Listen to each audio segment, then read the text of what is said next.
Today's podcast is brought to you by Visa. With the capacity to process over 65,000 transaction messages every second, Visa has been bringing innovations to the way we pay for over 60 years. Imagine a world where instead of just tapping to pay with your Visa, you had to wait for everyone in front of you to cut a check everywhere you went. Imagine how much fun it'd be trying to track down your cousin in Milwaukee for league dues. That's why Visa's vision is to be the best way to pay and be paid everywhere, so you won't have to. Whatever your goals are, Visa makes paying fast and easy. The only thing left to figure out is, where would you like to be? Visa, everywhere you want to be. Welcome to the Undisputed podcast. I'm your host, Jenny Taft. This podcast is the full show from today's episode of Undisputed from start to finish. We've got a busy slate, so skip Shannon. Let's get to it. Good morning. Welcome to Undisputed. We are live from LA. I'm Jenny Taft here with Skip Bayless, Shannon Sharpe. Good morning. Hi, Jenny. How are you? Good. How are you? How are you, Shannon? I just have one request. What? I don't want to talk about the Cowboys anymore. I'm done with them. I've just had enough. They got no shot against the Eagles. It's over. The division's over. I concede. It's all yours. You no sure more about Cowboys. It's been over for 25 years.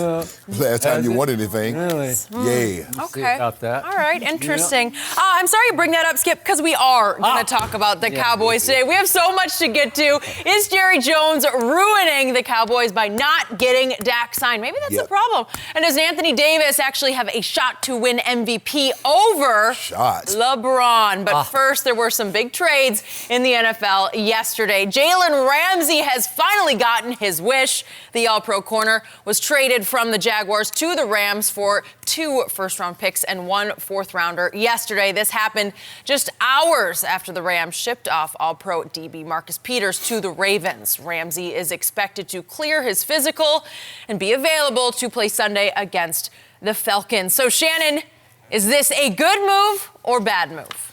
Before I answer that, Skip, I love an organization that Stan Kroenke, who's the owner of the L.A. Rams, that will give the financial backing to Les Snead and Kevin Demoff that says, you know what, whatever you guys need financially, I have it available. Go get the best players available, and let's try to build a winner. Now, remind you, Skip, they're going into this billion dollar inherited estimated cost of $5 billion Next year. Next year. Yeah. The one thing we know about LA, Skip, what do they like? They like winners. Yeah. You don't need to be going in a building that seems to be $2-3 billion over budget. 3-13, 4-12. I believe Sean McVay, notwithstanding, Sunday was, I believe, Skip, was an anomaly. I believe it was a situation that we probably won't see again. They were averaging 29 points a game, which was 6th in the NFL. Defensively, they're not where they need to be. They're not close to where they were last year. So, Timeout. Was the Tampa Bay an anomaly the week before? What was the score, 55-40? But hold on. I saw too. But I'm saying, offensively. Okay. All right. See, that's why they went and got Jalen Ramsey. Okay. See, they believe that they can rectify what happened on Sunday offensively. Defensively is where we've seen, Skip, they've started to struggle. So now you got Aaron Donald on the front end. Skip, he's starting to wake up. You see what he did Sunday, huh? You saw that. So now you got Aaron Donald on the front end. Now you pair him with one of the better corners on the back end. They serve each other, so this thing can be mutually beneficial. Now you got someone that can hold up a little longer. It will allow Aaron Donald, it will allow Brockers, it will allow Dante Fowler a little extra time to get to the quarterback, get the quarterback on the ground. Skip, when you lose Aqib Talib, he's going on IR. You trade Marcus Peters. You got to get something. Now, that was a heavy price to pay. It was a steep price. 2 first-rounders and a 4th-round pick. But you know what, Skip? What's the likelihood? I believe Sean McVay is going to get this offense turned around. They'll start to block a little better, and they'll be in the playoffs. The question is, where they're going to be drafting. Do you believe they can get the talent that Jalen Ramsey is at that pick? I do not. So with that being said, Skip, knowing Sean McVay, the mastermind that he is, he's going to make sure this offense is going to remain playing at a very high level. Sunday, notwithstanding, not only do I like the move, I love the move. Because you get a guy that's going to be 25 next year. You pair him with Aaron Donald that's 28. Skip, they got something formidable here. And I know when you look at it, you're like, well, damn, it's not like they got a Julio in that division. It's not like they got a Mike Evans or a big-time receiver in that division. But, Skip, Les Snead and Kevin Demoff believe, the general manager and the VP, they believe that they need talent to go into this building so people will come and watch this team play. And I like this move because I believe defensively, in order for them to get back to where they need to be, they need to get back to that defense that can take the ball away, set their offense up in short field position so the offense can score even more. This defense is not even close to what they were last year, Skip, and it's not nearly good enough. By the way, quick point of order. It sounds like you're still a little hoarse to this day from rooting against the Cowboys on Sunday in the owner's box in Denver. Am I right? You screamed so loudly. Yeah. Leave me For the alone. Is that Jets. what happened? You damaged your vocal cords. I've never noticed this from you. Wow. I did. You damaged your vocal cords rooting against Dallas in Denver in the owner's box, right? I did. Okay. It's not a good Good. sign. Good. You don't mind? I like it. The universe got back at you. Skip, Right? did you know Matt Barkley was AFC Player of the Week? Did you know that? Man came off injury. Had mono for a month. Yeah. Matt Barkley. No, you're talking about Sam. Sam? Sam Darnold. I was like, who? Sam Darnold. Another Yes. mono guy? Yes. Darnold. He Yes. deserved it. He deserved Against it your thanks team? to my defense. That was Well, maybe you impressive guys should for have him. traded. Talk about that in just a moment, and I can't wait. Maybe you should But right trade now, I'm Jalen focused Ramsey. on Jalen Ramsey because I cannot tell you how much I disagreed with everything you said, except your original premise was they just go all in. They just say, Every okay, year. here we go. Let's go for the They do. throat. Okay. And it's either win now or it's going to be lose now. One way or the other, it's going for broke. And to me, this was a dangerously desperate move that ultimately will not pay off because they just way overpaid for a Jalen Ramsey, again, 2 firsts and a fourth, but 2 first-round picks for a guy you're going to have to now pay soon as the top corner in football. He's in the 4th year of his 5-year Got a rookie 50 deal. option coming up. Some point soon here, Next if year. not now, in the offseason maybe, Yes, next yes. year, some point, Offseason, you get you're going to be back in that Cowboy cycle of you got Dak and Zeke and Amari, you're going to have to pay, Yeah, right? yes. So you're going to have to pay a lot for a guy who ultimately will be more trouble than he is worth. Because here you go again. You went all in with Aqib Talib, Marcus Peters, 2 extremely talented corners with some baggage, with some character issues on both sides, right? Yep. And now you just got rid of Marcus Peters, but you didn't get rid of him. You just gave him away to Baltimore. You only got a 5th back for him. He's made 2 Pro Bowls. He made a first-team All-Pro. He was the Defensive Rookie of the Year. He was. And you just said, we're done with this. Get him out of here. You got sick and tired of him. He kind of quit on you occasionally. He wouldn't play the defense. Sure, Wade Phillips. Well, that's what Andy Reid said when he was No, I in got it, KC. okay? But that's you asked for it and you got it, Yep. okay? And was he kind of quitting on you, not really covering deep the way you should? Yep, he's probably quitting on you. Now, you point out Talib's on IR, so they went and got another guy, Jalen Ramsey, who's had all kinds of character issues, and I'm going to detail those in just a moment. But again, as talented as Jalen is, and I have absolutely no doubt about the talent because it's supreme. It's at the top of the board, Yep. top of your draft board. But is that all that ails this team? Because you said you need to fix the defense. By the way, they are now 24th in points allowed. 24th? Not good So enough. wait a second. You got Aaron Donald, Shannon Sharpe, Hall of Famer, says he's the best player in all of football, better than the quarterbacks. And he has been playing at a high level. He has been catching my eye more this year than he has in the past. But they've still allowed the 24th most points? Are you kidding me? And after that, if I start listing the bottom feeders after them, it's all the bad teams. It's all the Cincinnatis and Washingtons and Miamis. Those are below them. The team that the Cowboys beat. Okay, all right. I got that. You keep trying to change the subject when I got you on the run. But can Jalen play quarterback? Obviously, he can't play quarterback. He probably could have in high school because he was a stud athlete in high school. But Jared Goff is now 26th in QBR. Do you like that? I kept telling you, Dak's better than Jared Goff. Dak's better than Jared Goff. He outplayed him every time they played. But he lost to him. Okay, well, but 26th in QBR is not good, right? Right. Would you believe that Pro Football Focus now ranks the Rams' offensive line as a group They're terrible. 31st. They're terrible. 31st? They're terrible. And it was the same offensive line that blew my Cowboy defense off the ball, you were there that night, in a playoff game to the tune of 273 rush yards against my defense by that offensive line. Just dominated. And then they had all the tells. They had all the inside signals. So they knew where the stunts were coming from even before they came. And that same offensive line is a shambles now. Whitworth has been a long-time Pro Bowler, but he looks like he's nearing the end of the line at left tackle, and you got all kinds of issues. Right tackle looked bad. Left guard, the right guard just got injured. They made a trade with Cleveland for their center, but they believe they can play him at guard. Yeah, and I'm not sure that he's much more than a backup. I'm not sure. Austin Corbett. I don't know about that. I'm not sure that's going to fix that offensive line. Okay, I'll give you that. Okay, so now we're back to Jalen Ramsey, and again, now you didn't fix the other cornerback spot because Troy Hill, and I don't know much about Troy Hill, but I don't think he's any great shakes. He's no Jalen Ramsey, but he's now your other, like you don't have Marcus Peters and Talib, and now you got Jalen Ramsey, way to go. You paid 2 firsts for him. And you got Troy Hill over here on the other corner. So are people just going to start throwing at the other corner? Well, just imagine if you didn't have Jalen Ramsey. You'd have had Troy Hill and the guy that's the fourth guy starting. Probably that David Long from Michigan that they drafted in the third round. You know, he's pretty good, but he hasn't seemed to come along as fast as they want to. But whatever.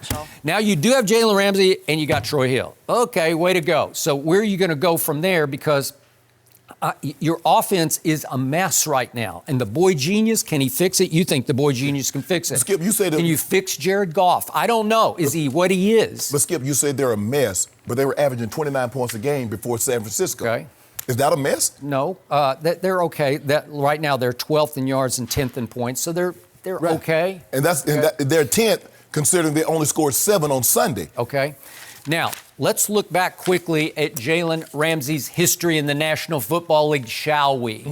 So he gets drafted the 5th overall pick? Okay, good for him. And right away, September 2016, his rookie year, he gets into it with Steve Smith, and I have a lot of respect for Steve Smith Sr., and he calls him an old man, and they have a big skirmish on the field during the game and after the game, and I'm like, come on, kid, back off. You know, pay a little homage to this man. And then in October of his rookie year, he gets ejected in the fourth quarter after he gets into it with several Oakland Raiders. So here we go again. And then at the end of that year, everything collapses. And on January 1st then it was the end of the rookie year, 2017, he advocated a complete clean sweep of all the defensive coaching staff. He's a rookie saying we should fire all the defensive coaches, every one of them.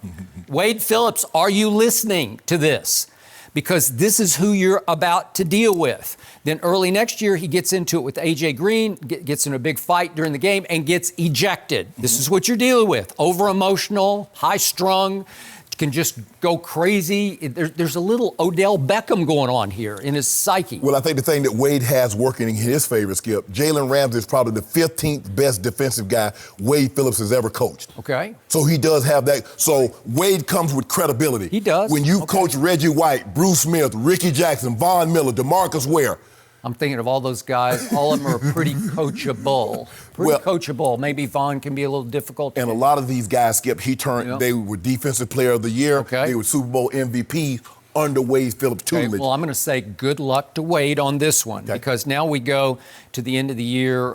This is early 2018, end of the 2017 season. They have a pep rally in Jacksonville ahead of the AFC Championship game, which is going to be at New England. Saxonville is going up to Tom Brady. And Jalen says at the pep rally, we're going to the Super Bowl and we're going to win that B word trophy, right? Yeah. What are you supposed to say? And he goes up there, and his defense gives up 138 yards passing in the fourth quarter to Tom Brady and 2 touchdowns.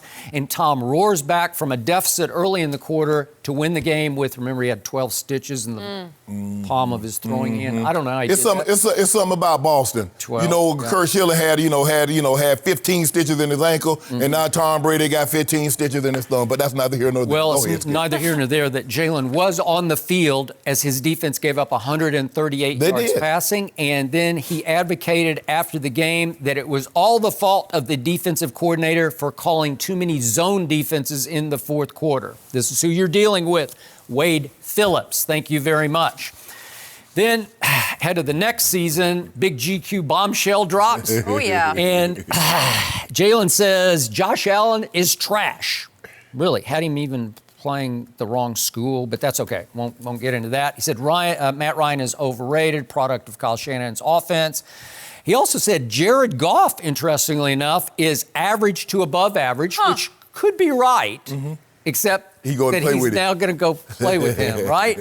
And I could go on and on about what he said. He actually had good things to say about Dak Prescott. It's neither here nor there. So, thank you for pointing that out. Yeah. So then he was early 2018. He was responsible for 3 coverage busts, says this story, 2 of which resulted in touchdowns. And after the game, as he took criticism, he tweeted, "When I'm gone from here, ... So he was threatening already. Okay, if you guys don't like me, I'll leave." And then slowly but surely, Tom Coughlin called him out for not being at the voluntaries. Remember that? Yeah. And they got sideways, crossways. Quick. And again, that was the undoing of Jalen there. But this year... That was the start of it, Skip. Because remember in Houston, it was reported that he and Doug Marrone got into it on the sidelines. But that was okay. He could deal with Doug Marrone. Okay. But it was Tom Coughlin and the general manager, Dave Caldwell, that was the crux of the issue that Jalen Ramsey had with Jacksonville. Love ownership, love the head coach. Just those 2 guys. Okay, got it. Shows up for this year's training camp in a Brinks truck with his comedian friend, Ha Davis.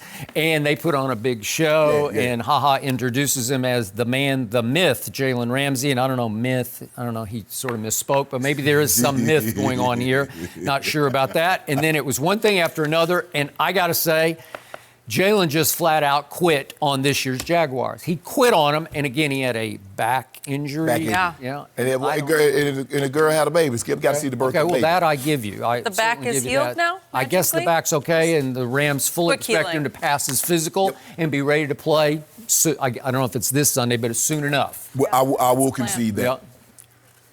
I don't mind a guy getting traded, asking for a trade.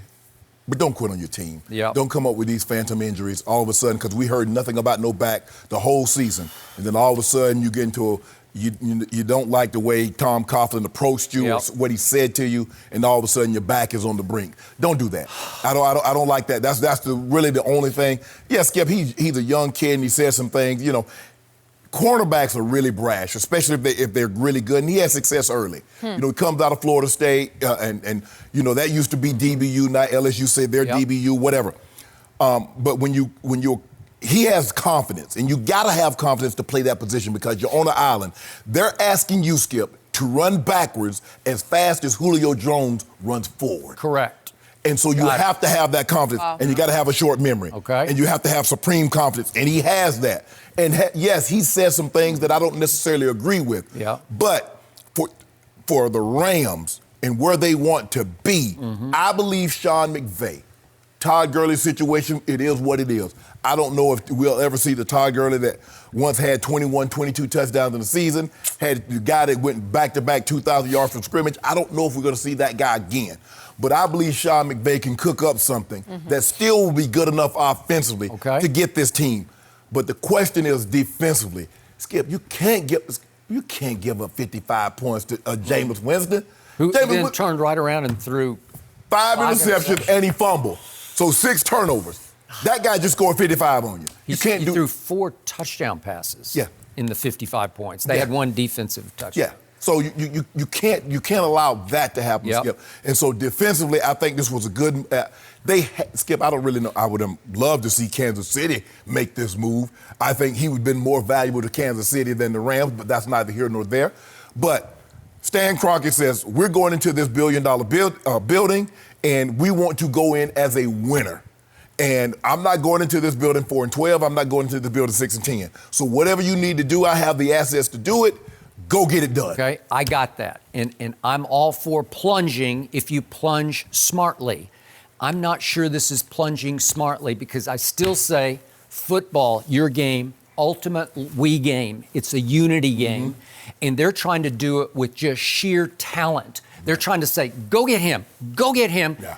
Don't worry how it fits because they're so good that talent will out. You know, talent will prevail, right? Teams win. Okay, well, teams win. So this may be apple to orange, but what do we just see with the Washington Nationals? Baseball. Yeah. For the first time since 1933, they're going to a World Series. The Nationals are going to the World Series with a bunch of wee guys, none of them named Bryce Harper. I know. Bryce Harper kicking his own self in the ass this morning. That's crazy. Wow. So Bryce Harper is now making $330 million over 13 years to play for a team that missed the playoffs and whose manager just got fired because somebody had to go because you just got Bryce Harper and you couldn't even make the playoffs, right?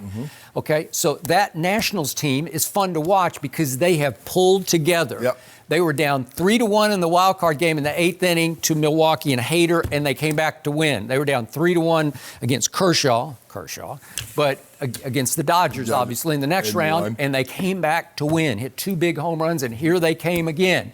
So they got some special magic brewing there, right? Something came together, and the Rams are now a collection of superstar parts, and I'm not sure they're going to come together and be the Washington Nationals of the National Football League. Probably not. It's very rarely, Skip. I mean, occasionally you can see it, and it happens more so in baseball or basketball than it does football, where you make an acquisition at midseason and it turns on the guy. You go to the World Series or you win the NBA title. We don't normally see that. Every once in a while you see it in football. Maybe Charles Haley might have been the last time I can remember seeing that happen, Skip. You make a trade for a guy and you go on and it takes off from there.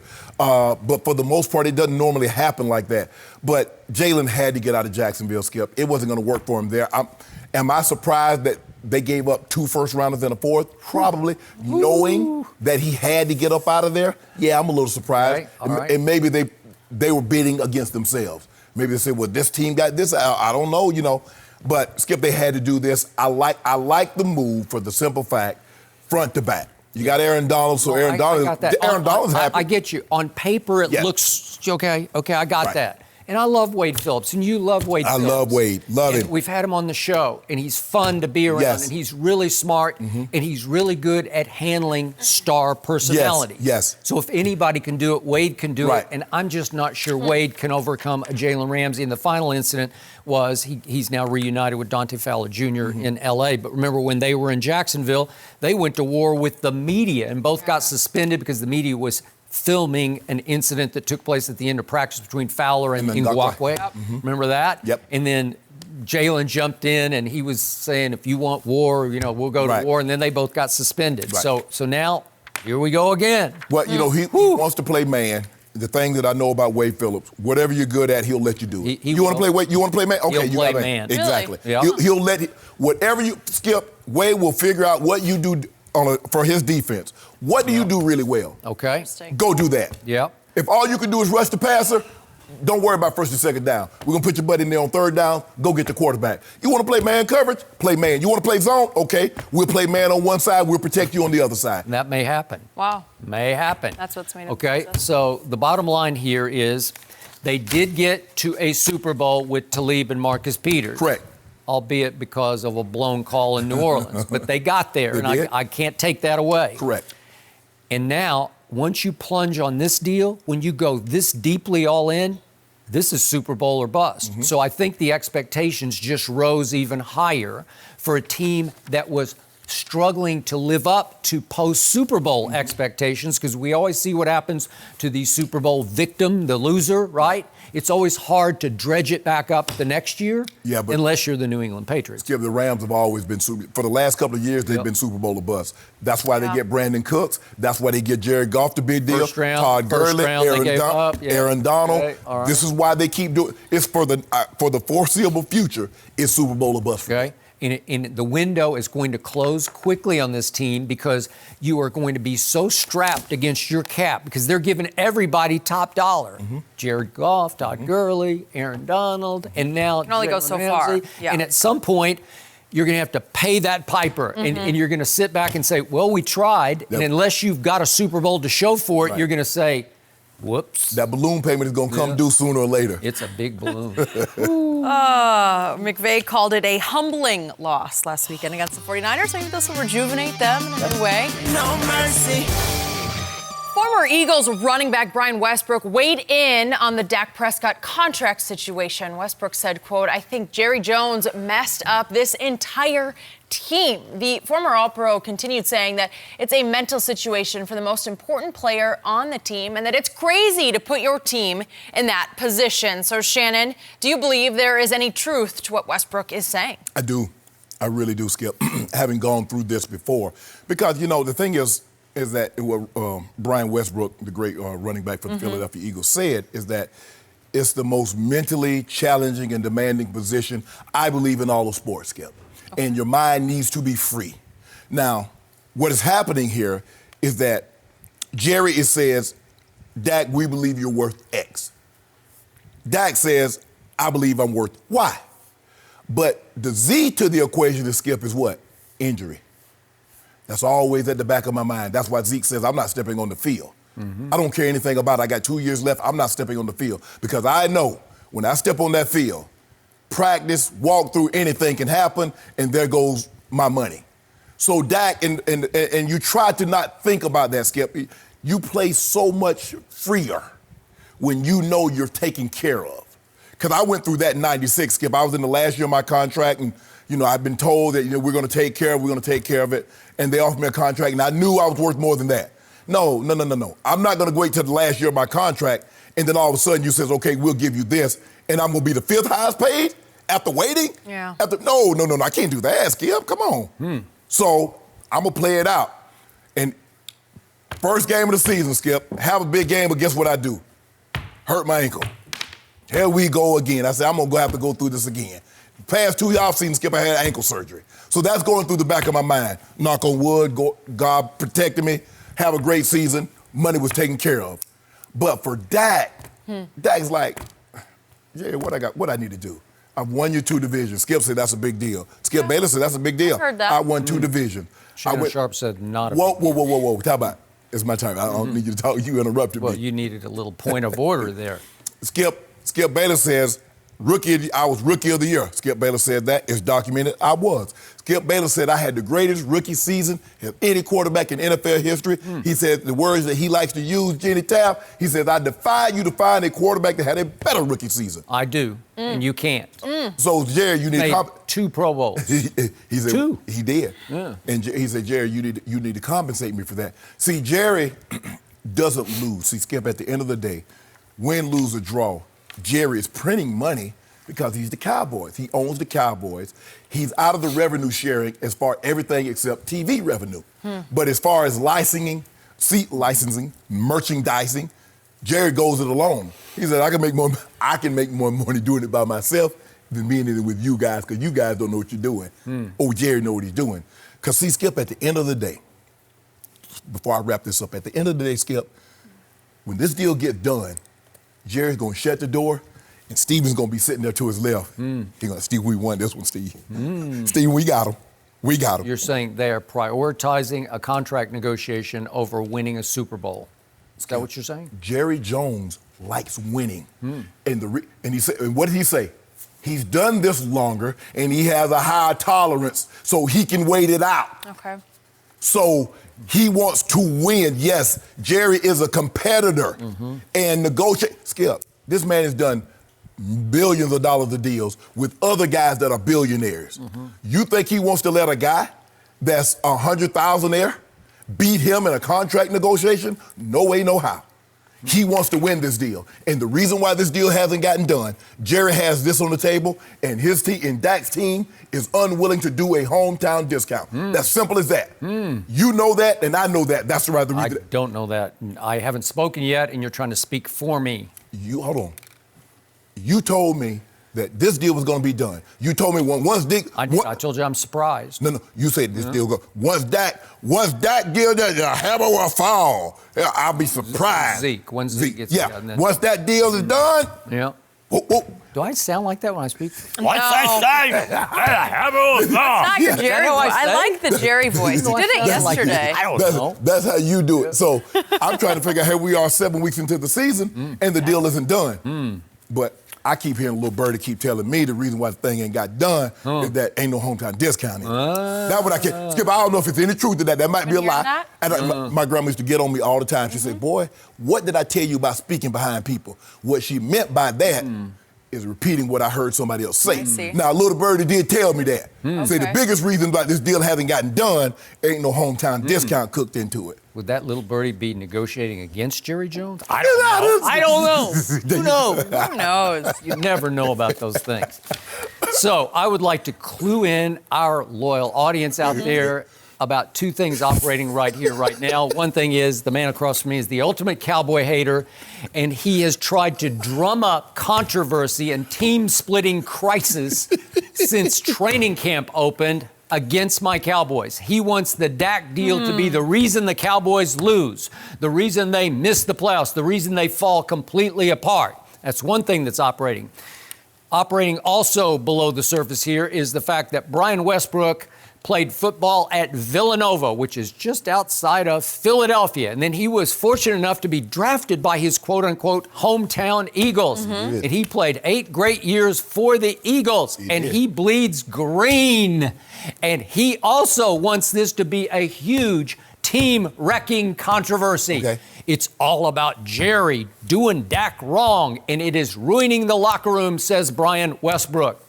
I cannot tell you how wrong that is right now. There are many, many, many, many things wrong with my Dallas Cowboys. What are they? The least of which is my quarterback. My quarterback, ironically, is the lone bright spot that I've had this whole miserable 3-game losing streak. Or, if you want to put it in perspective, the 3-3 start for my Cowboys. Only bright spot is the quarterback who still, to this moment, leads the entire National Football League in QBR. It's hard to do if you can't throw, and somebody across from me says you can't throw. No. I don't know how he's done it, but he has.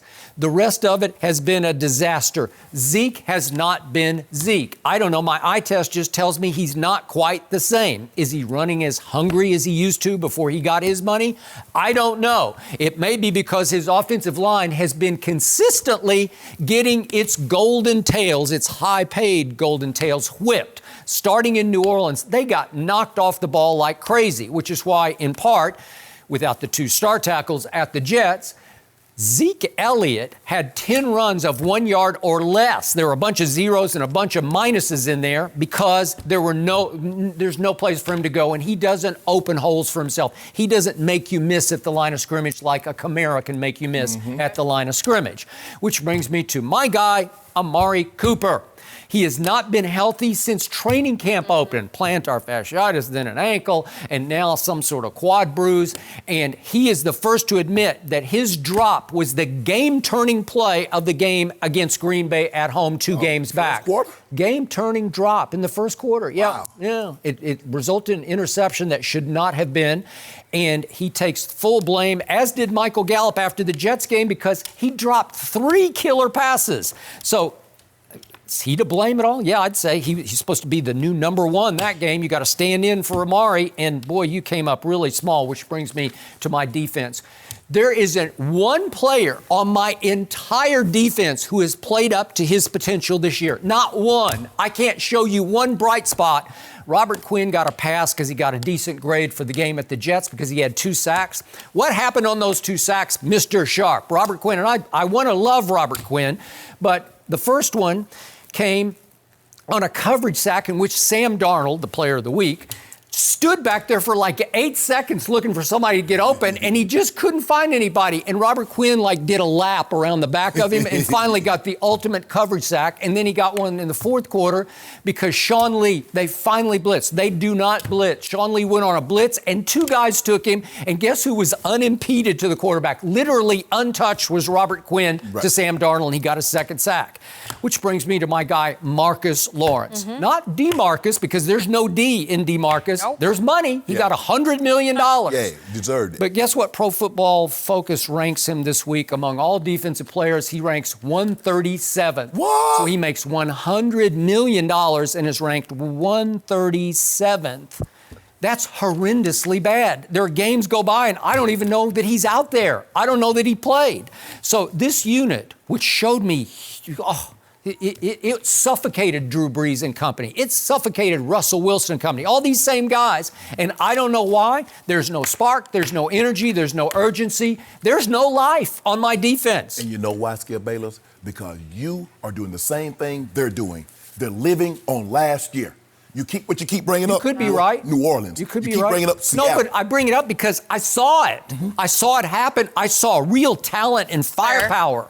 What have you if you can do that against those quarterbacks in those two big games, well, then you got me. You know, like I'm sold. Okay. No. Well, now I'm not sold. And you could be right. They're just rolling the star on the helmet out there and saying, that'll do it. That'll stop them. Started smelling themselves. Started reading the paper. They're smelling that we themselves. good. Oh, DeMarcus Lawrence, $100 million. He young guy. Jalen Smith, young guy. Wolf Hunter. Ooh, Byron Jones.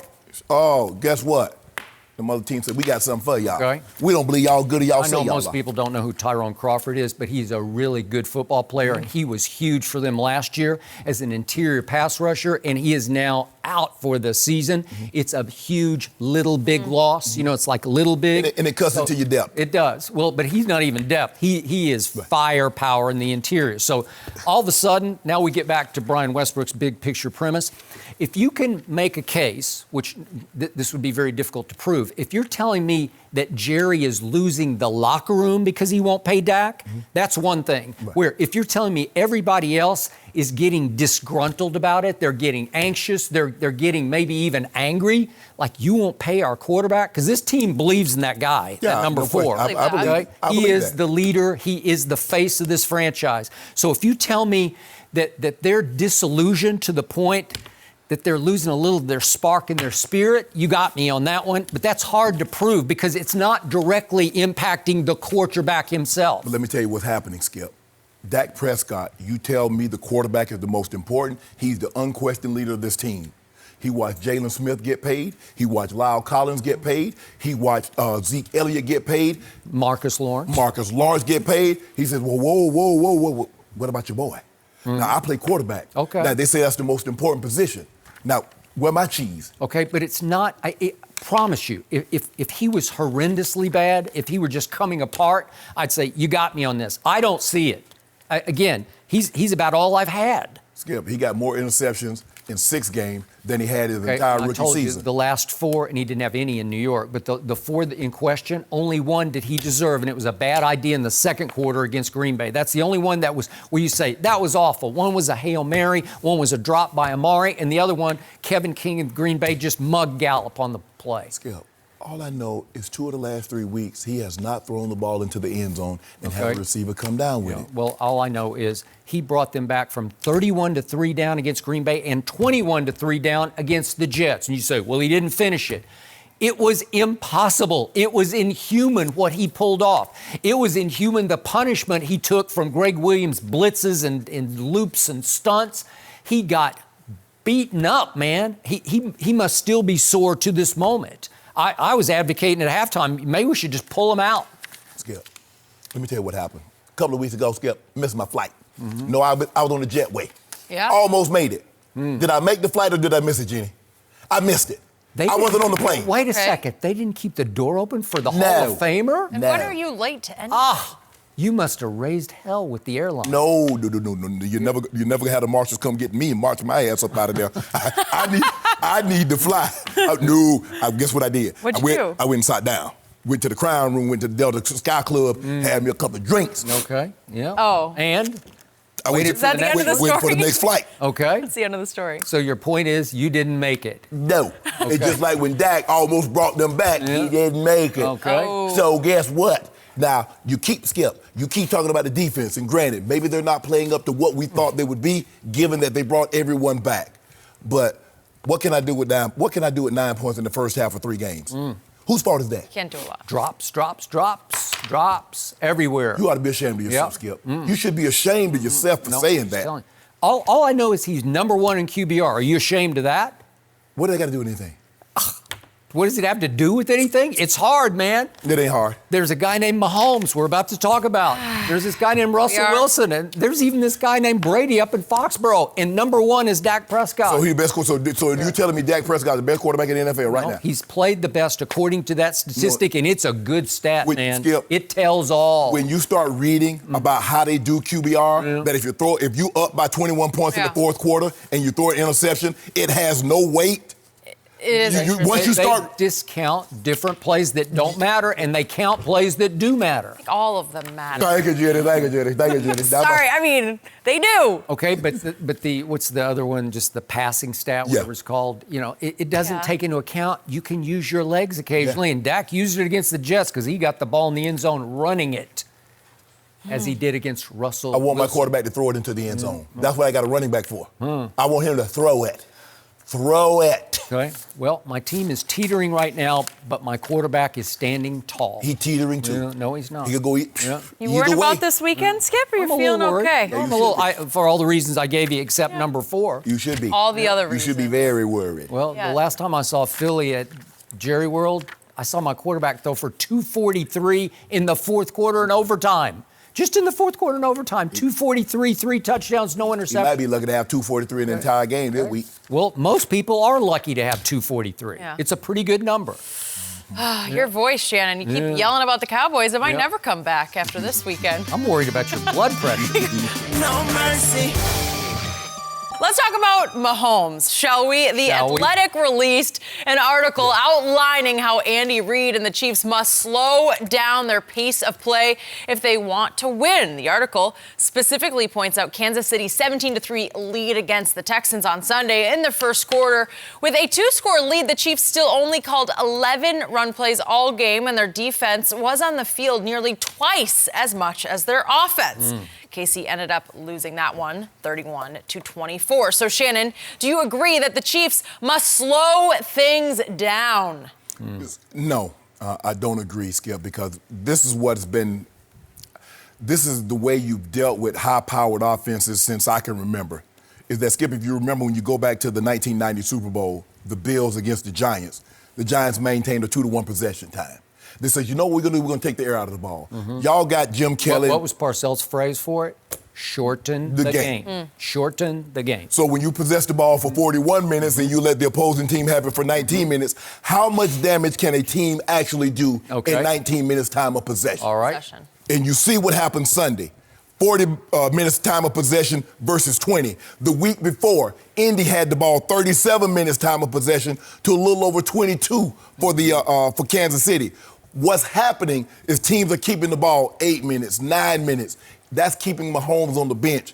And so you have to get – so this article, so what am I supposed to do? If I throw a pass to Tyreek Hill or one of those speedy receivers, Robinson or Hardman, he's wide open. Should I tell him to step out of bounds? So you know what, because we want to grind the clock because we don't want to put our defense back on the field. Like, who was it, Jamal Williams? Yes. Sat down on the one? Yeah. No, Skip. At some point in time, and it kills me, they scored too quickly. They left too much time on the clock. Skip, I'm trying to get the ball in the end zone. And I want my defense to do their job. This defense have gotten worse than what they were last year. Skip, they can't run the football. It's as simple as that. They haven't been able to run the football since they released Kareem Hunt. Kareem Hunt led the league in rushing his rookie season, and last year he was 5th in rushing at the time of his release. And they haven't found the adequate replacement for him. Because not only could he run the football, he could also catch the football out of the backfield. I thought you liked LaShawn. Skip. Buffalo is in no position to get rid of really good football players. Yeah, but you told me you liked the addition. You thought it was a good pickup. I like the addition because he knew Andy's offense. Yeah. Do I think LaShawn McCoy is the LaShawn McCoy that was in Philly or his first couple of years in Buffalo? No, he's not that guy anymore. And Williams, he's a better receiver than he is a runner. But he's still pretty good. I got to see him at University of Oklahoma. Yeah. He's pretty good. But he's not Kareem Hunt. No, he's not. And last year, they were 5th, in rushing. Now they're 20th. That's not nearly good enough. And, you look at it, they had 11 rushes last week and 15 the week before. Skip, it's kind of hard to run the football when you're behind and the team is possessing the football 7, 8, 9 minutes at a clip. Yep. And this is not how they're wired. Yep. They have Patrick Mahomes. They have big play capabilities, and so they throw the ball over the top. So I do not believe they need to slow the game down. They need to put points on the board, give the opposing teams credit, because what they're doing differently this year as opposed to last year, they're not panicking. See, last year, Skip, the Chiefs got a big lead. They would panic and abandon the run. Teams are no longer abandoning the run, and so now Patrick Mahomes might get off to that hard start. The best thing you can do if a quarterback gets off to a hard start, keep his ass on the bench for about 10 minutes and let him cool off. Okay. And you see, he was never the same. That's what they're doing. They're shortening the game, limiting his possessions, limiting his opportunities. That's how you beat a team that's like that. Same way the Giants did Tom Brady in the Super Bowl. Okay, I got it. I've been covering this game for a long, long time, and the premise of the Athletic story is correct. Long-term, big picture, Andy Reid's going to fail if he doesn't figure some way to shorten the game to his benefit, to even out time of possession, if nothing else, just to protect his defense a little bit. Because the more you throw that sorry group out there, the more you're going to pay for it.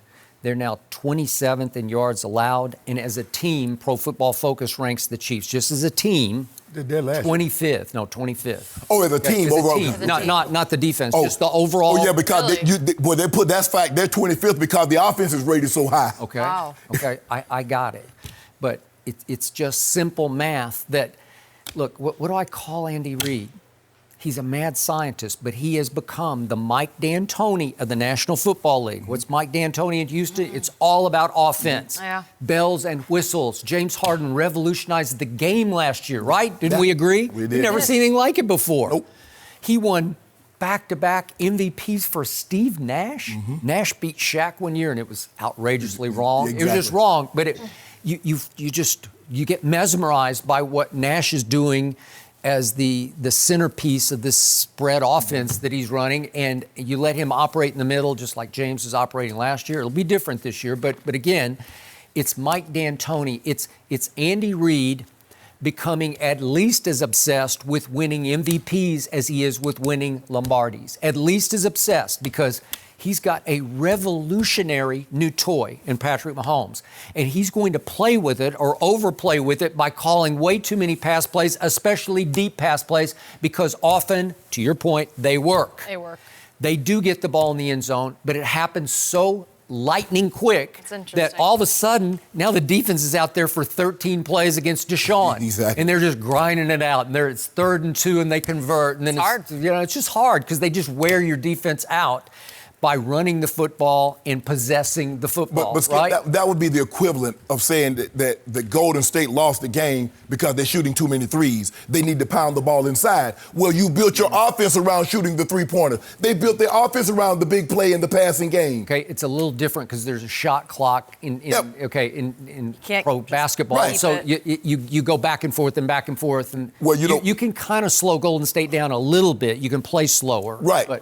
But again, see, that's them playing slower. Yep. That's the opposing team playing slower. All right. That has nothing to do with Golden State. Okay, I'm going to give a quick example for our younger viewers. They may not appreciate, but they should. Dan Marino, to me, was the greatest thrower of the football I've ever seen. And Aaron Rodgers is right in that ballpark with him. But Dan Marino, you want to talk about lightning release and cannon? Nobody had a release like that. Woo! I mean, it gives me chills to remember what he did. In his breakout year in '84, he just dominated this league. I still believe that's the greatest statistical season in NFL history. Okay. The 5,048 touchdowns in an era, Skip, where they can knock your quarterback out and can knock your receivers out. Okay, so they pulled off maybe the greatest upset ever in 1985 on Monday Night Football, December 2nd of that year. Yep. The Chicago Bears, the 85 Bears, go to Miami. They did. And I'm sure it was a hot, muggy night and all that. But they pulled it off. Dan Marino just basically beat them by himself, and it was 38-24 was the final score. The time of possession in that game, Bears 34 minutes to Dan Marino's 26. But he got away with it. Dan Marino hated running the football. He wanted to throw it every time. But he was so hot that night that he alone, in only 26 minutes, he shredded them enough that they couldn't score with him because the Bears weren't a high-flying offense. No. So if you put up 38 on that defense, it was over. It's going to be over. Then what happened? They came full circle to the AFC Championship game in Miami. They got a home championship game to get to the Super Bowl against the New England Patriots, obviously pre-Tom Brady. Right. So what happens in that game? They got doubled in time of possession. It was 40 minutes for New England to 20 minutes for the Dolphins because the Dolphins are going to throw it every time. He just threw it all day long, and what happened? They lost 31-14 because New England ran wild. They ran 59 times for 255 yards. Craig James of the old Pony Express with Eric Dickerson. Tony Eason was the quarterback. You got it. And Craig James went 22 for 105, and they just dominated the clock. And Dan Marino just didn't have the ball except for 20 minutes. Well, where have I heard 40-20 lately? Oh, it was the game at Kansas City on Sunday, right? 40 minutes to 20 minutes. Okay, well, that's how Dan Marino didn't get to that Super Bowl. He got into the year before Super Bowl and lost to Joe Montana in a shootout. But again, he was up against the clock because teams would just say, okay, we'll just keep running it all day long and shorten the game. Shorten the game and get off to a hot start. What happened in the game, in the Monday night game, because I remember it so vividly, Skip, is that when Danny got off to the hot start, and next thing you know, they picked off McMahon, he's back on the field. And before you know it, Skip, it's 21-0. So game's over because, like you said, Chicago was not a come-from-behind offense. They couldn't do it. They get the lead on you, and knowing you got to pass the ball, they knock your quarterback out of the game. It's over. It's over. So, but Skip, I get his premise. Yeah, they need to run the football more, but it's kind of hard to stay consistent running the football when you got that guy throwing the ball and you got all those weapons outside. It just takes a little perspective that I'm not sure Andy has. Because Andy Reid, as likable as he is, and he is beloved by other coaches around the league, big ego. Big ego, and it could be it'll be the Achilles heel. But to him, to give him the benefit of the doubt, Skip, Andy Reid has never been able to find a defensive coordinator like Jim Johnson. He's had a lot of core defensive coordinators since. I thought Steve Spagnuolo was pretty good. I've seen him be good before against Tom Brady. No, you saw him be good in that one instance. But I mean, we saw him went somewhere and he hasn't had that same success. You see Wade Phillips go different places and that defense will travel. You see Rex Ryan go different places and that defense will travel. We haven't seen that's true. What Steve Spagnuolo did with the Giants. We hadn't seen that anywhere else.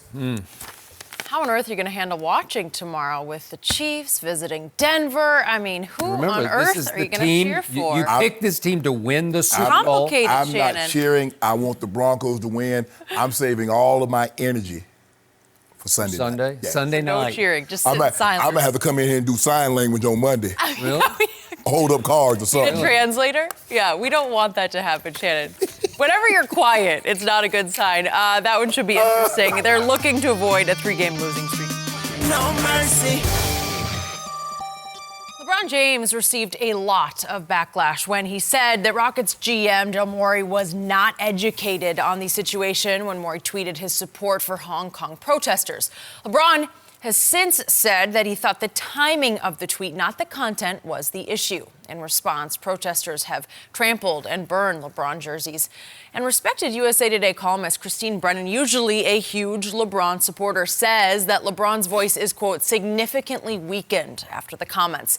Muhammad Ali's ex-wife weighed in as well, saying that she wished LeBron would have stood up for the people of Hong Kong, that Ali would have handled it differently. Take a listen. Ali became more controversial, more international, and this man can go anywhere. They will not take Muhammad Ali's shorts and burn them anywhere. It would never happen because you are a man of the world. But James should be the same way, a man of the world. Shannon, has LeBron's image taken a hit here? Skip, he had a misstep, and there's no way around it. And I said that yesterday, Skip. And Muhammad Ali's wife, and she was his wife at the time that he was going through this, when he said, I'm not going to fight in Vietnam. She was his wife at the time, and and from what I was reading, she was at the forefront. And remember Muhammad's statement, I got no quarrel with the Viet Cong. Because they never called me the N-word. That is correct. And Skip, the thing is, and he tweeted something, LeBron tweeted something on Dr. King's birthday. And basically, not to go into the entire tweet, he says, injustice anywhere is a threat to justice everywhere. Okay. So if you feel that way here in America, and LeBron has been very, very outspoken, as I said to Trayvon Martin, he was on center stage with Hillary Clinton at her campaign. Yep. If you feel that here, shouldn't you feel that everywhere? Skip, a part of me says, okay, I wish Darryl hadn't sent that tweet while we're over here because it put us in a very uncomfortable situation. Yep. Just say that. It put us in a situation that, maybe it posed a threat to us physically. Maybe something could have happened to us. But when you said he was uninformed and uneducated on a situation, Daryl Morey, the Houston Rockets do more business with China than anybody. Yao Ming, who's the biggest international, the Rockets. They're China's team. Yes. Yeah. So Daryl Morey knew full well what he was doing. And for Did he? Did he understand the economic ramifications? Skip, it's hard for me to believe. Now, maybe, look, Daryl, I think if the owner hadn't, come out with that, Skip, he only got how many followers does he have? It didn't matter because once his owner said what nothing is missed nowadays. Once his owner said what he said, Yeah. because it came out so condemned. We're not a political organization. Right. But Skip, for LeBron, here's the thing. There's a saying that goes like this. You can paint 1,000 pictures and never be considered an artist. You steal one item, you're a thief. You tell one lie, you're a liar. Yep. Okay. So I'm not going to put LeBron and says, okay, he had one misstep. Now all of a sudden everything that he's done is undone. I'm not saying that. That's no way I can believe that. Because even Malcolm X, as great as he became to be, he had missteps along the way. Even when he became a Muslim, Skip, and he said he didn't want whites, he's like, there's no way. But he softened that stance, and he became what he became. So it's hard for me to believe, because LeBron, and I believe this was a misstep. I believe LeBron was wrong on this one. And I said that yesterday. He was wrong on this one. You said it. And I knew he was going, and he has to understand, like he said, words has consequences and actions. He must understand that his words and what he said was going to have ramifications. He understood that. And and it's just hard for me to believe that he's been so outspoken here that this one time is like he was wrong and he's uneducated. It's just, and like I said, and since we're talking about China, there's a Chinese proverb that goes like this, Skip. It says, you measure 10 times and cut once. You don't cut 10 times because you measured once. LeBron had 10 days to measure and remeasure and speak. Well, did he just, after he measured and remeasured, did he show you exactly who he is and who he is not? Skip, I don't believe. I believe LeBron. I believe the LeBron that spoke out on Trayvon Martin. I believe the LeBron that has been so outspoken about this president and called him. I think he called him a clown, or he called him something. You bum. I believe that is the LeBron James that opened the I Promise school. I believe that is the LeBron James. I believe this LeBron James in this instance is wrong. But I do not believe him being wrong in this instance undoes everything that he's done. And I am with you on that, your takeaway. I also want to compliment you. You have been extremely objective on this. Obviously, I think you over-defend LeBron in basketball context, but in this one, I've been shocked at how critical you've been of LeBron in the last 24 hours on this show over the misstep. Okay, now I'm going to go biggest picture takeaway, long term. I don't think this will do major damage to LeBron's image or his brand or his well-deserved reputation in this country for being so courageously outspoken on social justice issues in at the United States of America. Right. But he has made it clear, I don't want to be a global spokesman. I want to deal with our issues here. I don't care about the issues there because I don't even know about them. His clarification tweet the other night after he spoke the first time, 24 hours ago, was, I don't know anything about the substance of Hong Kong versus China. I'll leave that to others. So he's just saying, I'm out there. I don't want to get involved in that. But I do care about the kids in our inner cities. And then he went back into all the issues that he has campaigned for and against, right? Yes. So I still appreciate that side of LeBron. Right. I also appreciate Christine Brennan because she is a powerful voice, as Jenny said. She is. And yet, there's certain, her early line takeaway here is, he is not the man we thought he was. Wow, this is a scathing piece. Strong, yeah. So LeBron has lost her and probably others like her. Sure. Maybe the liberal sort of idealists, maybe they're going to say, I thought, maybe I was naive, and I think they were, that he would take a stand on Hong Kong. But no. But Skip, anytime you take a stand on any issue, you're going to lose some. Okay. You take a stand on Trayvon Martin, you lose some. You stand on stage with Hillary Clinton, you lose some. Okay. He understands that, but I believe, Skip, if you want to be thought of and revered like Ali, you must take stands globally like Ali. Skip, right. You can't say I'm for equality here, but apartheid in South Africa, that ain't got nothing to do with me. But that's an issue much dear to the hearts of Americans who can appreciate, right? African Americans can appreciate that issue, where I'm not sure LeBron can appreciate what's going on in Hong Kong. I don't know, but I don't think he's even focused on what's happening there. I don't believe but anything has to do with democracy. If you want democracy here in America, you should want democracy everywhere. Okay, which leads to the biggest hypocrisy here for LeBron James. That is the fact that he and the NBA have made millions, going on billions of dollars by doing business with a communist country whose ideals are as far from LeBron's as I think you could get. Absolutely. Right? Absolutely. The repression, the Communist Manifesto. It's so undemocratic. It's everything LeBron shouldn't stand for, but he's willing to go over there 15 straight summers until this summer to do business with them because they love the NBA. Yes. Can't blame him for that. Can't. We all love the NBA, yes. Right? So can we blame the NBA for the hypocrisy of continuing to do business there? Should they take a stand? They've taken stands against our current president. Should they take a stand against the communist regime, the repression that is going on in China that is now affecting Hong Kong? Right? They took a stand against their very own. Donald Sterling does not own the Clippers anymore. All right. Why? Okay. That's here. This is there. That's my point. Okay? So Christine Brennan writes that when LeBron said of Daryl Morey he wasn't educated on the situation at hand, Christine concludes that's just an awful and incorrect comment. No, it's not. LeBron is correct from LeBron's vantage point. Right. Because LeBron was all about the money. Right. Daryl Morey messed with his money and the league's money. And he's just saying Daryl wasn't educated. He was misinformed because he didn't think about the logical conclusion. You're going to burn every financial bridge to China. Yeah. Billions of dollars just go up in smoke like that because of a 2-sentence tweet. Right.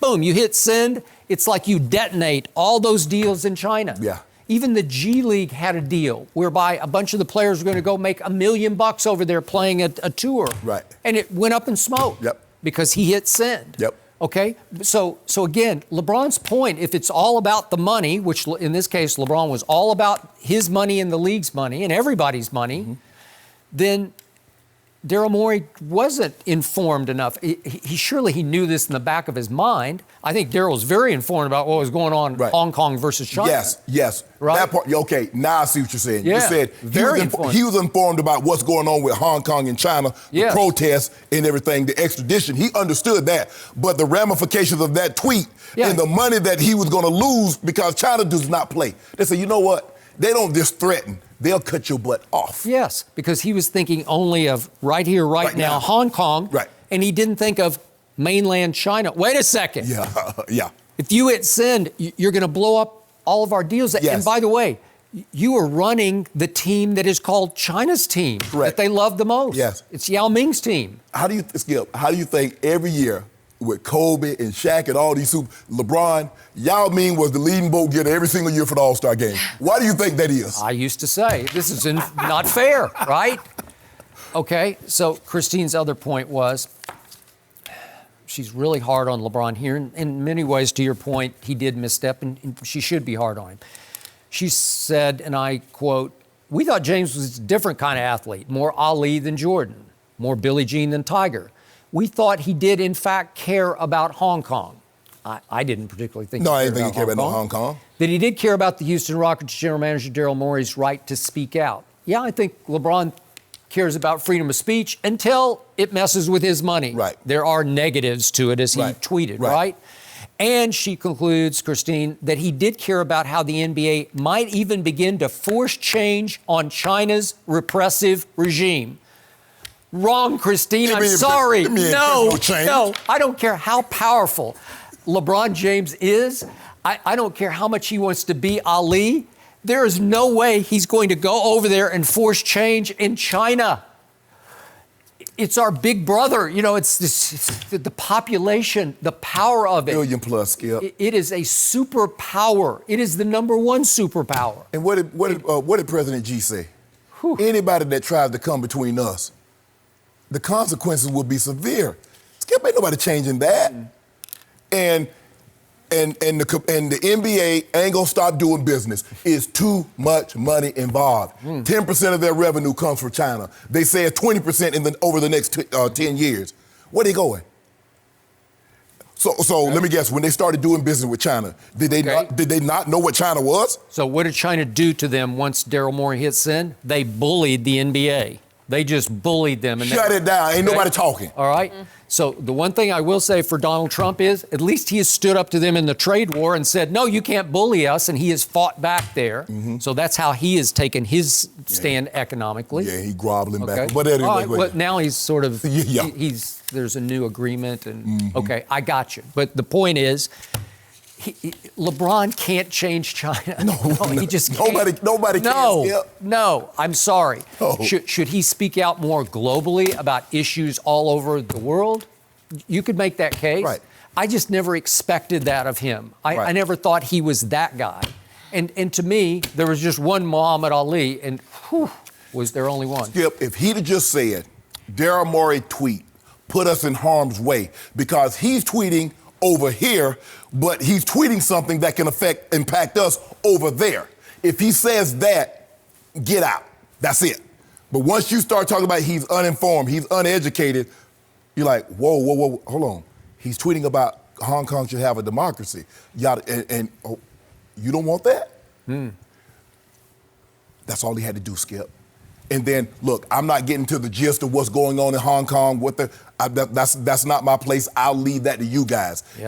Skip, get in and out. Say little is necessary.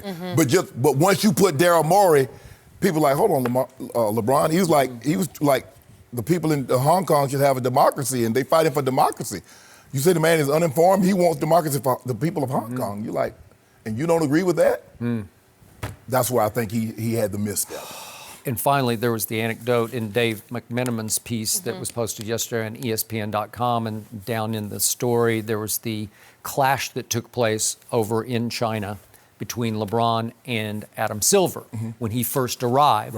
And the players were furious because they felt they had been thrust into a position to talk about an issue with Chinese media that they just didn't really understand or have a feel for yet, right? And that's when uninformed, uneducated comes into play. That's where LeBron said, look, they're asking us questions that we're uninformed and uneducated to talk about. We need him over here to talk about this. We don't need to deal with that. Okay. So, again, the anecdote was LeBron raised his hand and asked the first question of Commissioner Silver, which was, where's Daryl Morey? Are you going to punish him? Is he going to be made to pay for this? Because if one of us had tweeted something that had detonated this controversy, that might cost us $3-4 billion. Okay, all right, that they would somehow be either reprimanded or disciplined or punished, right? Where's Daryl? Is he going to be here? Is he going to speak for himself? No. And Adam Silver pushed back by saying, now, wait a second. I've let a lot of people in this room get away with criticizing our president of the United States. So I'm going to stand by that. Correct. And he should. Yes. Okay. So good.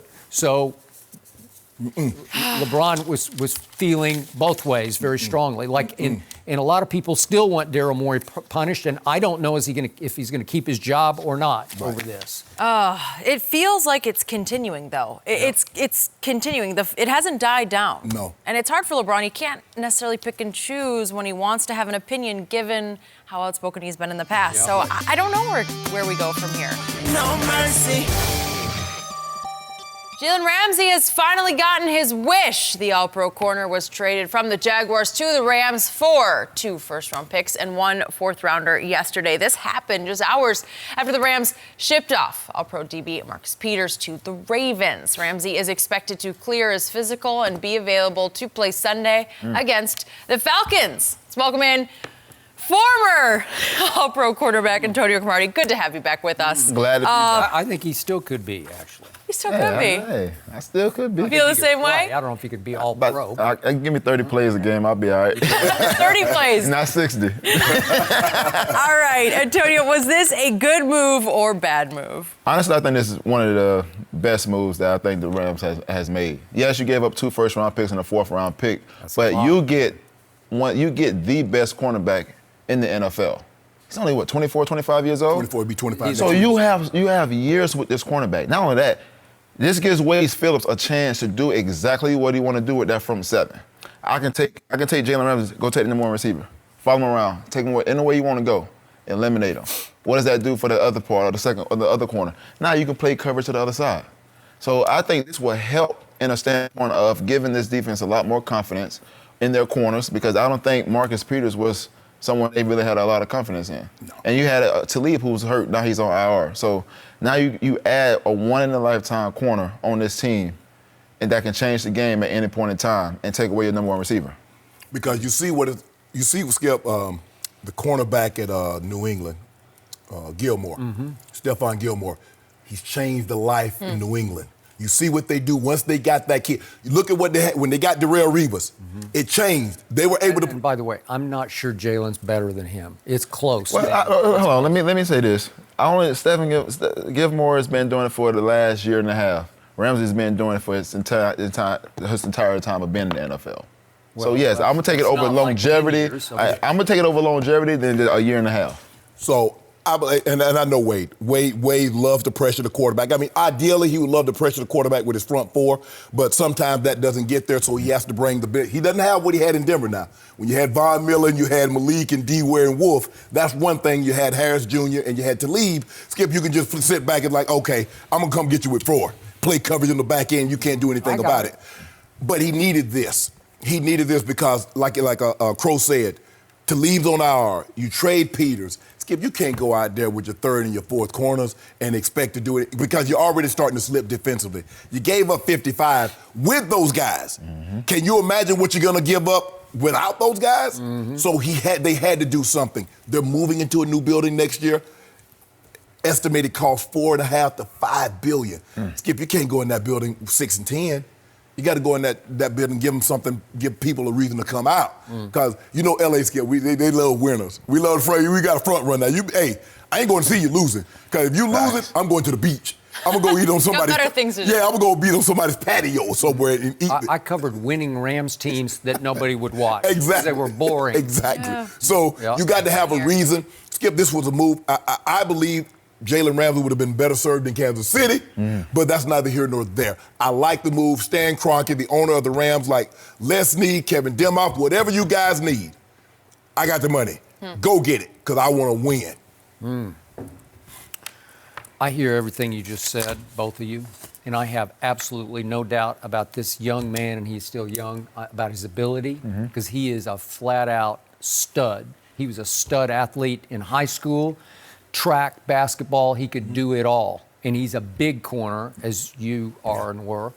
And so I get that. Florida State. I know. Florida State. Oh, so that's why you're so into this. I love it, baby. There it is. Put it together. I love it. DBU. Yeah, the real DBU. The real DBU. LSU said they DBU now. Yeah, okay. You have a problem with that? But in the end, this is a dangerously desperate plunge by the Rams because they paid so much. 2 first-rounders and a fourth. 4th. 2 and a 4th? I mean, 4ths are pretty valuable.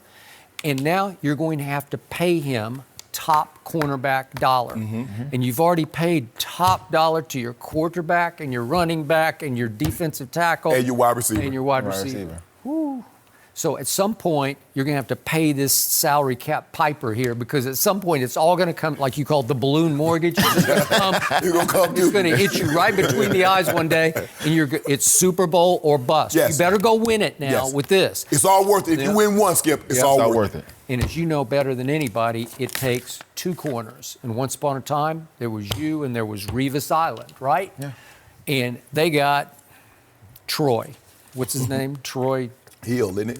Troy Hill. I can't even find my note. Troy Hill. Troy Hill. Okay, I don't know Troy Hill, and I haven't seen enough of him to know, but I figure a bunch of footballs are going to get thrown his way now, right? Yeah. And they got David Long that they took in the third round. And I liked him when he was at Michigan, but they say he hasn't progressed the way they wanted yet. So all of a sudden, they are 24th in points allowed. 24th in points allowed, and you got what this man calls the best, not just defensive player. He says he's the best player in all of football, including all the quarterbacks, right? Is Aaron Donald. So you got him, and you're 24th in points allowed. Are you starting to look at Wade and say, Wade, what's up, man? So to your point, Wade will change his scheme just to incorporate Jalen. What do you do best? I like to cover man-to-man. I'll travel. I'll do whatever you want me to do, so they will start playing more man. Go get him. Marcus Peters is more of a zone corner to me. He like cluing. He like cluing. I got that 2-1 to read. I'm going to jump it. Yep. All right.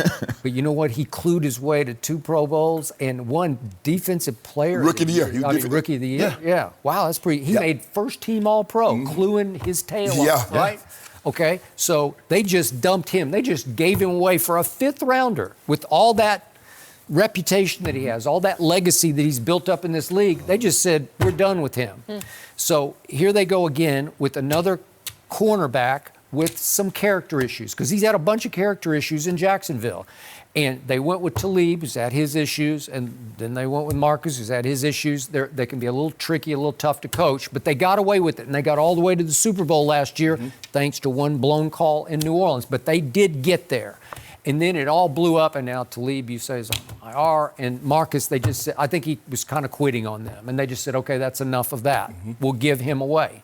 So now here's Jalen. I'm going to just hit the lowlights of his timeline in Jacksonville if I can. All right, go ahead. This is why you're gambling on this kid, because first of all, he just quit on the Jaguars, and I don't like that. And I don't think you. I think you said earlier. No, I don't like it. It was ugly, man. He just said, I don't want to be here anymore, and he got sideways with Tom Coughlin, like a lot of players do, because Tom Coughlin is tough, man. Yes. He's as old school military as you can get, right? Yep. And Jalen didn't like it, so he just said, I'm out. And whether he had a back issue or not, I think it's pretty dubious and doubtful, right? So he just said, I don't want to play anymore. And they finally said, okay, if the Rams will give us 2 firsts, 4th, we'll take that. So let's go back to, he took on, as a rookie, September 25th of his rookie year. He goes after Steve Smith on and off the field, calls him an old man, and gets into it with him. And you say, well, you like the attitude, the swagger. I loved it. But Steve Smith, he deserves some respect. Always. You know, that's just me. Then October. Oh, he gonna fight you to get it. Okay. Oh, yeah, he gonna fight you to get it. He'll fight anybody. So October of that year, he gets ejected in the 4th quarter after he gets in a fight with several Oakland Raiders. And then here he goes. End of the year, he blasts the whole defensive coaching staff. This is his rookie year, and said all of them should be fired. We should clean house in the defensive coaching rooms, because he doesn't appreciate any of them. He has no respect for any of them. Wade Phillips, are you listening? Because this is what you're going to have to deal with. Next year, fight with A.J. Green on the field and gets ejected. Then here we go. AFC Championship game. He predicts at a pep rally before they go to Foxborough for the AFC Championship game, we're going to the Super Bowl, and we're going to win that B. Okay? Good. Can you back it up? 4th quarter at Foxborough, Tom Brady throws for 138 yards and brings them from down at the start of the 4th quarter with 2 touchdown passes, and Jalen is on the field for every snap of the 4th quarter, and then he goes after the defensive coordinator and said, we played way too much zone in the 4th quarter. Okay, Wade Phillips, are you listening? Because you're going to have to deal with this pretty soon. And then came the big GQ bombshell going into the next year, and he rips just about every good quarterback in the league, but he starts with the rookie Josh Allen, and he calls him trash. Really? Hadn't even played it down, called him trash. And then he said Matt Ryan's overrated, and he also spoke of Jared Goff, his new teammate in L.A., is saying he's average to just above average, which may be true, but now you got to go play with that guy, right? I didn't mean that. Didn't mean Yeah, that. man, you know what? You know what, man? It was just talk. We just talk, man. You right there. That's what you do. Yeah, but And then to finish this up, then he arrives at training camp this year in a Brinks truck. Yeah. Oh, that was nice. Okay. Entrance. I got it. What an entrance. I got it. Okay.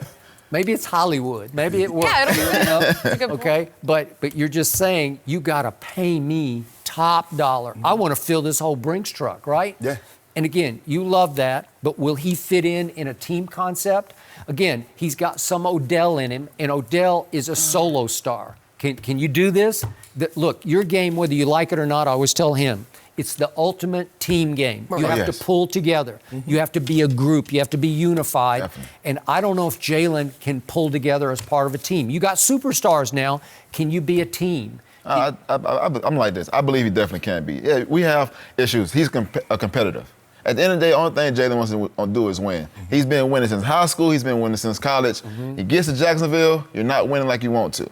So he's a winner at the end of the day. They got to that. And I just think when you look at it, he's going to know. He knows exactly what he wants to do. Wade is a guy that plays to his players and understands, let them do what they do best. Yep. If he's a guy that can come in and press and take one of the number one receiver and you can do everything else and rotate your coverage to the other side, that is what Wade is going to do. I promise you, there'll come a point when Wade will say, you know what, we got to do this way, Jalen. Oh, yes. And Jalen's going to have to accept that. Yeah. Because in the end, somebody's got to be in charge, and Wade's got to be in charge. And the biggest thing, Skip, is that if Jalen wants to be remembered, the one thing the great corners did, the Dion, the Mel Blunts, the Rod Woodsons, however, even Revis said, you got to win. You got to win them chips. If you want to go down as one of the best now. Yep. Because they don't remember those guys. Oh, he was unbelievable. What did he win? That's why Time gets so much respect. Time was great, but when Time went to San Francisco and won it, and then he goes to Dallas and shifts the balance of power. Dion. Yeah. It's over. Hey, so wait, you went and won them a Super Bowl, and then you went and won them a Super Bowl? So what? So what are we talking about? Case is closed, man. Yep. Done deal. Best ever. Yes. Yep.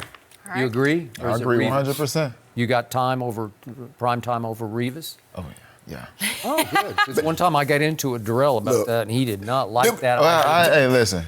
Dion set the standard. I mean, you had other guys before Dion. You had Mel Blount, Mike Haynes, Willie Brown. Yeah. You had those Louis guys. Wright, all those guys, You had those guys that went out there and they set the standard. They did. Dion changed the game. Agreed. The shutdown, he coined the term shutdown. And when they say, well, Time, you got this guy one-on-one. Yeah. There was nobody in the hole. The guy ran a post route, Time got him over the top. You run the go, you got him. You run the shallow, you got him. You got the out route, you got it. Throw it out if you want to. He's gone. Throw it out route, ask Brett Favre. He said, Brett, don't throw this out route. Now, Brett, if you throw this out route, I'm going to the house. No. Brett said, I don't. Never no, been you won't. anything like it. Brett said, no, you won't. Yeah, I'm not sure we'll ever see anything like this. No. All right, Antonio. Good to have you. Thank Per you for having me usual. on. Thank you. No mercy. We are less than a week away from the NBA season tipping off when the Lakers face the Clippers next Tuesday. Slam Magazine released their award predictions yesterday, and they have Anthony Davis winning the MVP in his first year alongside LeBron. So, Shannon, on a scale of 1 to 10, how likely is this? 8.25. 2.5. 8.25. We needed Why that? 2.5? 8.25? 8 and a quarter. Yeah, I like that quarter. That's going to happen. Because I told you it's going to happen. Who was my pick last week? Remember last week I told you? AD was going to win the MVP. LeBron going to win finals MVP. I showed did. You did say that. I did, yeah. All right. Okay. 8.25. 8.25. There was a time in the offseason when you predicted LeBron would win the MVP. But that before I heard LeBron say, hey, we're going to run this offense through AD. He said that. And LeBron, and everybody's going to get an opportunity to see just how talented, just how great Anthony Davis is, and he's going to be winning. Because, Skip, everybody's playing, if you really look at it, everybody's playing alongside another superstar that you look at James Harden, he now has Russ. You look at Kawhi, he has Paul George. The only guy that's really not playing alongside another superstar is Giannis. is what we would call a true superstar. Chris Middleton made the All-Star, but I don't think we think of Chris Middleton as one of those elite-level superstars. Joel Embiid, now he has Al Horford and new and improved, if he can hit that outside shot, Ben Simmons. So I think those are your major contenders. But I think Anthony Davis being in center stage, being on television basically on a nightly basis, putting up the monster numbers that I think he will. I think he'll be somewhere around 28, 12, and 2.5, maybe 3 assists a night, winning about 56 games. That should be enough to bring that hardware home. What's the MVP trophy called? The Bill Russell? Is that Bill Russell trophy? No, Finals MVP is called Bill Russell trophy. I don't know what the regular season MVP trophy is called. But he gonna win it. I give AD scale of 1 to 10 shot of winning the MVP. I'm going to give him a 1. Oh, but there you go. There you go with some foolishness. He's playing with LeBron James. So? He's disqualified. No, he's not. Yes, he is. It's not going to happen. Why? Because of what you just said. Number one, Giannis is a media darling. I don't get it, but he just is. Yeah, you're right. Again, AD Giannis. I'm all for Joel Embiid, and I think if he can he looks like he lost some weight, and if he can stay a little fitter and a little healthier and avoid his stomach issues or whatever he has. Exactly. He's got a real shot. Yeah. Because he is a dominating player on both ends of the floor. So is AD. I'll give you that. And I give you these numbers. I'm going to warn you about this one more time. Anthony Davis's record in New Orleans was sub 500. Yep. His playoff record was 5-8. He does not know this spotlight. He doesn't know how hot that light will get as we march on through the year, March, April, May, in Hollywood, playing alongside that guy. This guy is obviously LeBron James, all-time great. Give you that. There's no debate there. But he is difficult to play with. And when they do struggle, and you know they're going to have some highs and some lows. Mainly highs. Yeah, but you just watch. They're going to have some lows, too. A little bit. It's a completely new group that you're throwing together. They'll probably get off to a fairly hot start, especially on opening night, because there's going to be no Paul George. So can number 2 beat this whole team by himself? Probably not. Still like the Clippers as a group better, and I think they're going to end up being better than the Lakers. But over time, when they do just predictably struggle, you know what LeBron's going to do to AD. This guy, I thought we were running the offense through him. Yeah, you watch. And AD's going to be shell-shocked by just how hot those lights get at Staples Center. And it's going to be hard. And they're going to be the ultimate vote splitters for MVP. Can I put a caveat in there? AD stay healthy. Okay. You know. Well, and that's, I don't, you know what? I don't even like to talk about that because I'm going to knock on wood for him. Please. I don't even like to dare the. Because he blocked the shot and hurt his thumb. I know. No, he did. He did. And So I think it's okay. Isn't it okay? I'm counting on him being okay. So 8.25, Jenny. 8.25 to 1. So you've given up on your man LeBron James. I don't get it. Skip, here's the thing. Didn't LeBron tell you going to take a step back? So he'll be somewhere between 23 points and 25 points. Do I believe he's going to take a step back, like as in defer to him? What a bet he doesn't defer. 25, 10, and 6. That's what he's going to average. Hey. You good with that? Listen. On a 56-win, number 1 seed team. When all is said and done, LeBron is going to be the star of this show. Of course, Skip. Yep. I mean, Looney Tunes, but I mean, yeah, there's a lot. There's Daffy Duck, there's Porky Pig, Elmer Fudd, but the star of Looney Tunes is who? Bugs. Bugs Bunny is the star.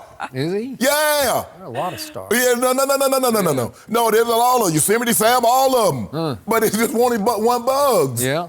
Okay, that's Bugs. You're going to do that's all, folks? That's what's going to happen to AD. That's Remember that shirt he was wearing? That's all, folks. That's all. Oh, yeah, he wore that. I forgot about that. That was, wow. The fans noticed that T-shirt as well. Okay.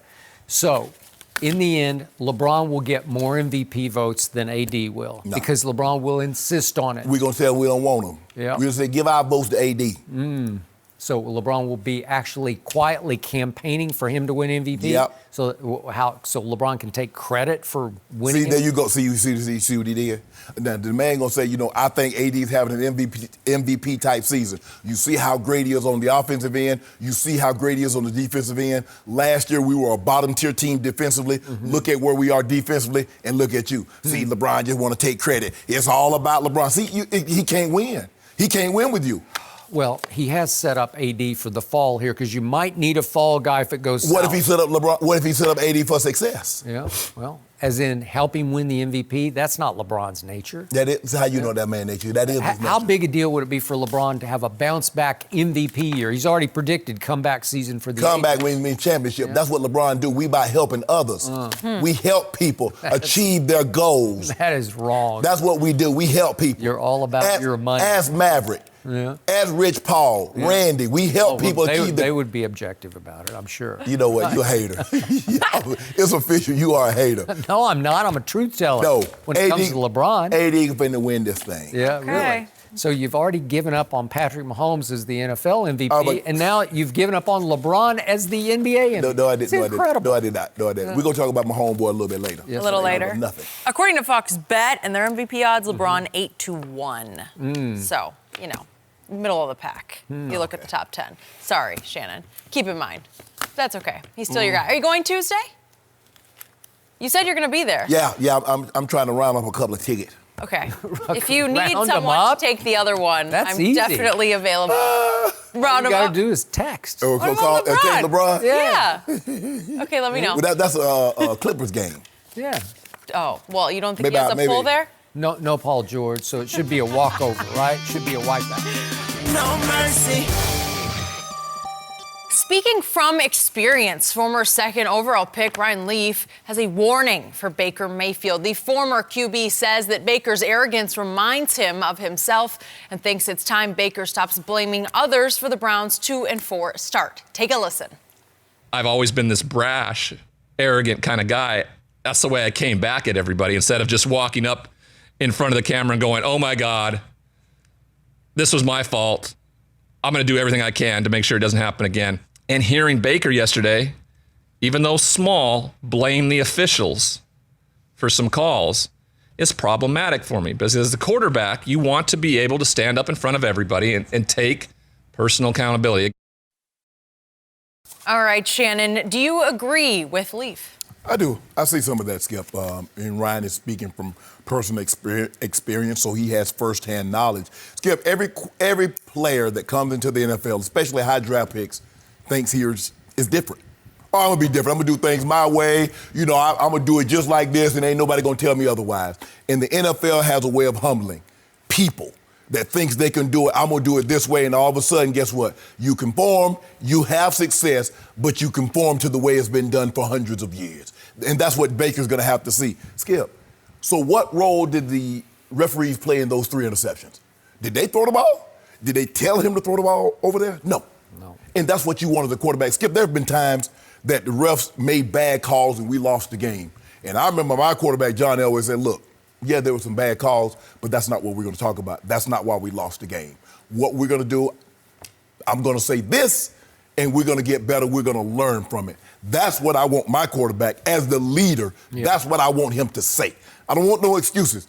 That's the, Skip, I never want the leader to make an excuse. I want him to accept, even if it's not his fault, I want him to take blame for it. And that's what we're seeing Baker not do.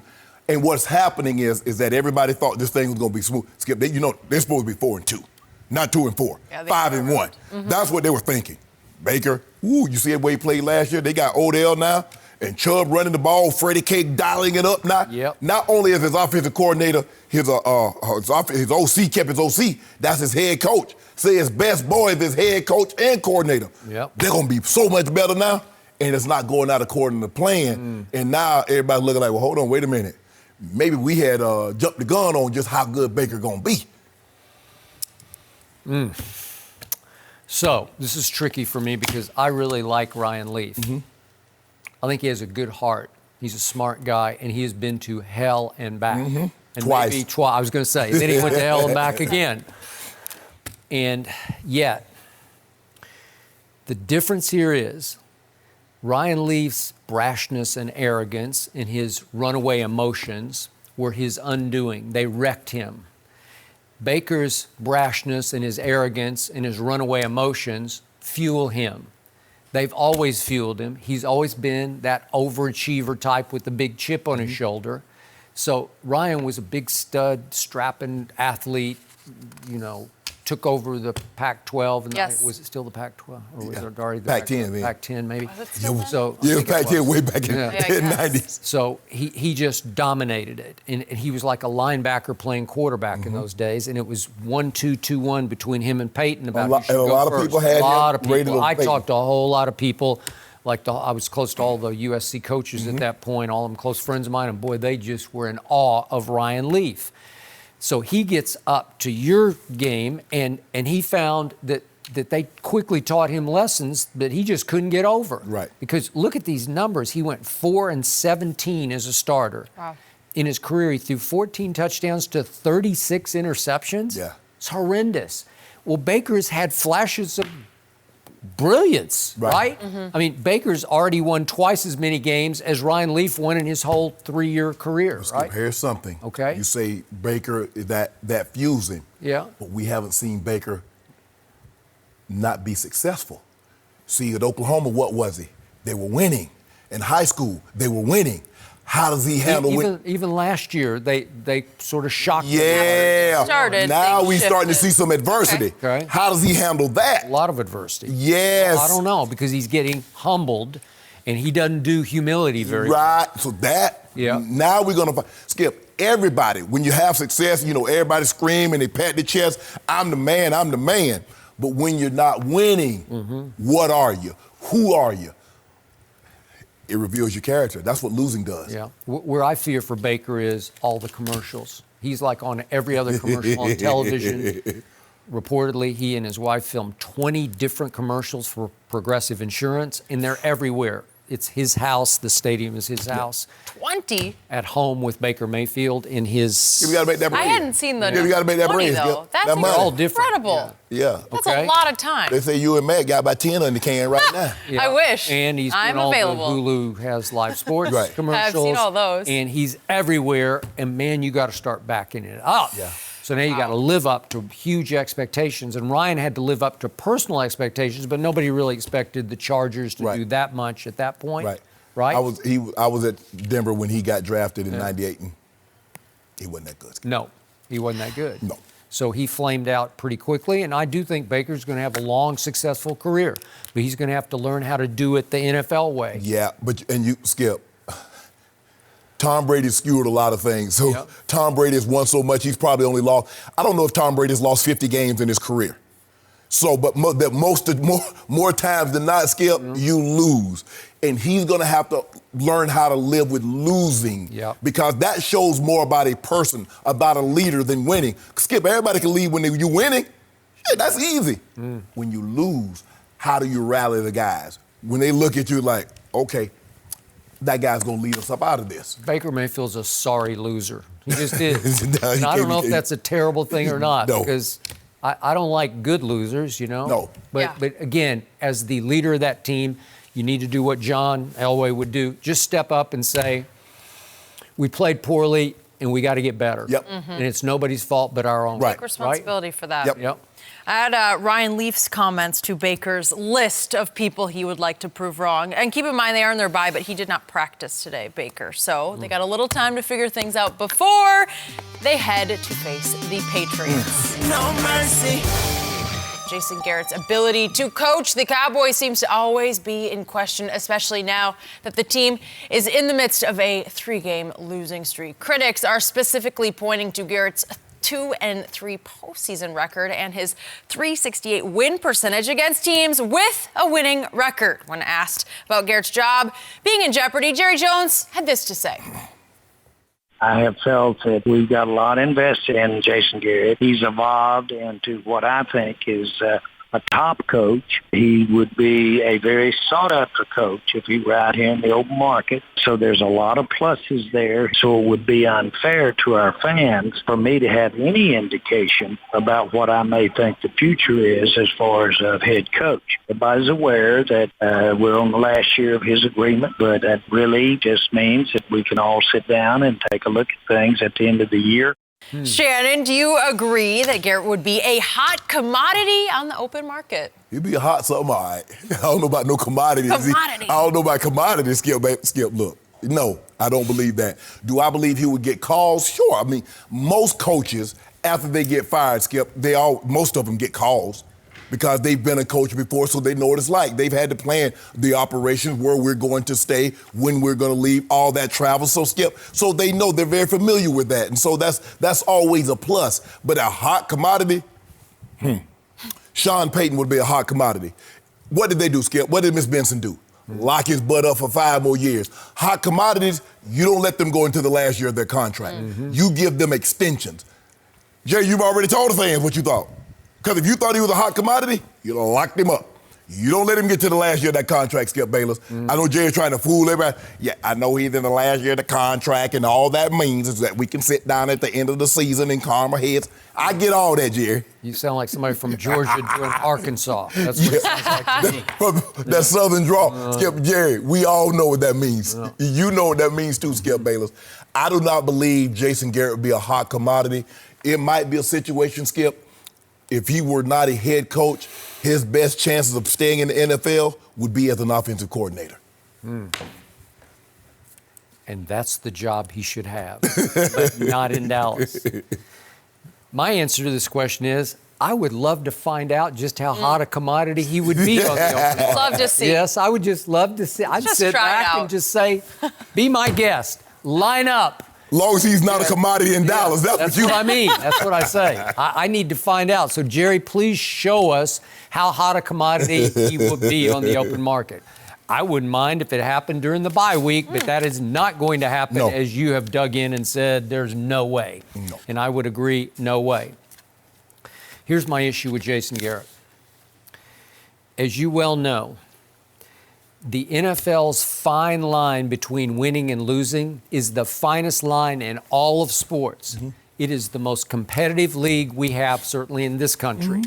And you can fall back on the wrong side of that fine line like that. The Rams know the feeling. The Chargers know the feeling. I can go, the Kansas City Chiefs know the feeling. All of a sudden, you think you're it. And then this goes wrong and that goes wrong and that doesn't click and that doesn't click and you don't make that play or that play or that play. And all of a sudden you're 3-3 and you've lost 3 in a row.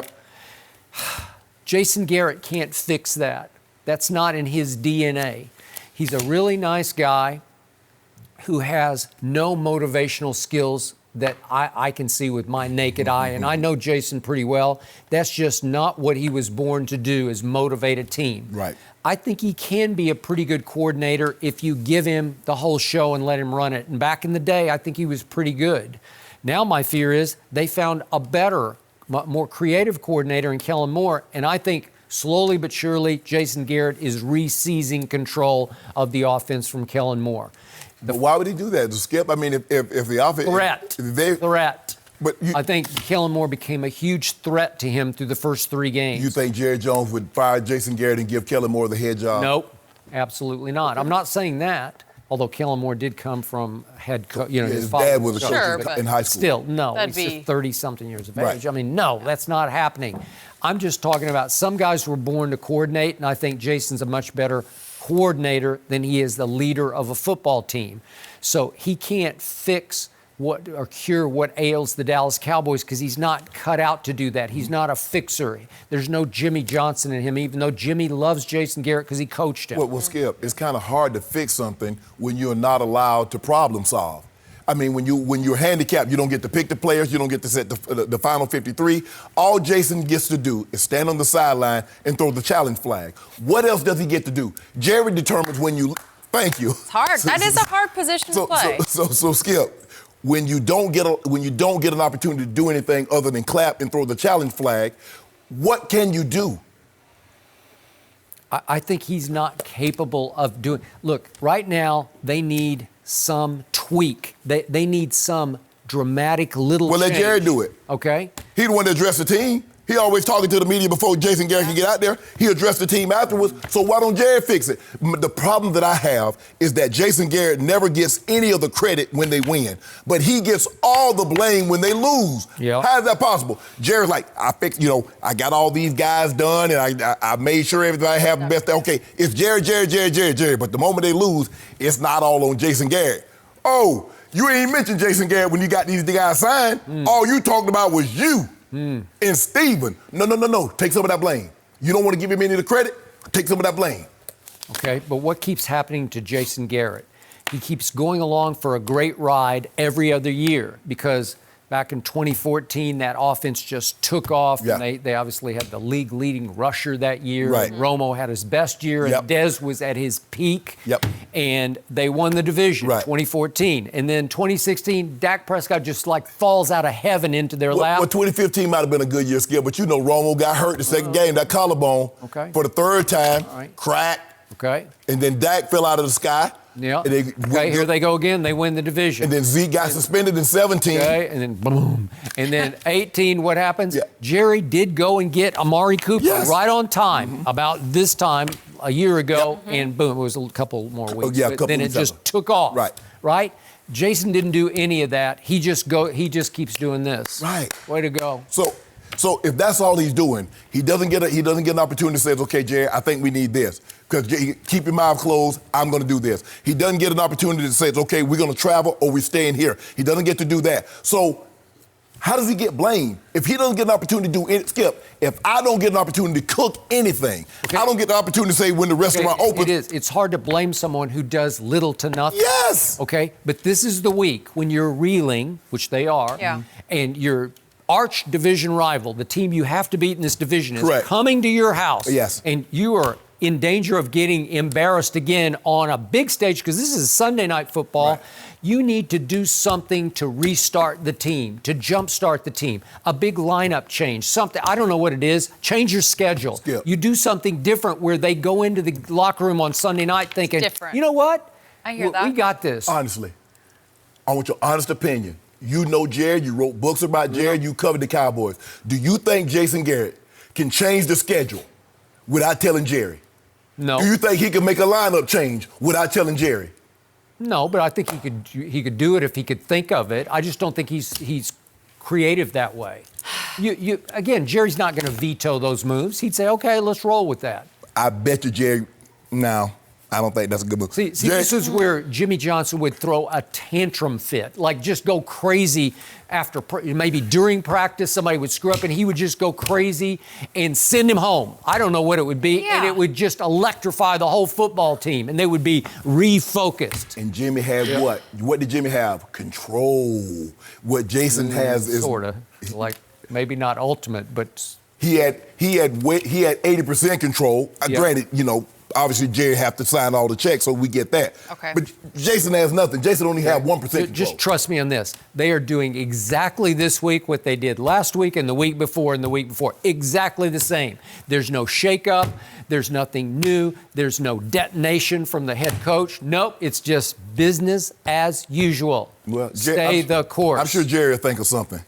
Think so? Yeah, Jerry think of something. I see your eyes moving there. Yeah, this is as Somebody big as better it think gets of on Sunday for you guys, Skip. And now you have me worried. If they're not making any changes. And clearly, I know. walk it to him. Somebody's going to lose his voice on Sunday night. No mercy. NFL.com has released their latest offensive player rankings, and Russell Wilson, not Patrick Mahomes, came in at number 1. Mahomes was ranked number 3, just behind Christian McCaffrey. Wilson has yet to throw an interception this season and has led the Seahawks to a 5-1 record. Mahomes has 4 touchdowns and 1 pick in his last 2 games, but both of those games were Chiefs losses. So, Shannon, are you okay with this ranking? How you doing? Look. Yeah. I got a problem. I was gonna say no. I got to change my mind He changed his mind. Yes, because look, if you say this was an MVP, if you said okay, if you had to vote for an MVP, right now, I would say, okay, I would give it to Russ. Okay. Because I have to watch. Would? I would. After watching what he did in Cleveland, watching what he did on Thursday night, I think it was a Thursday night game. Okay, yeah.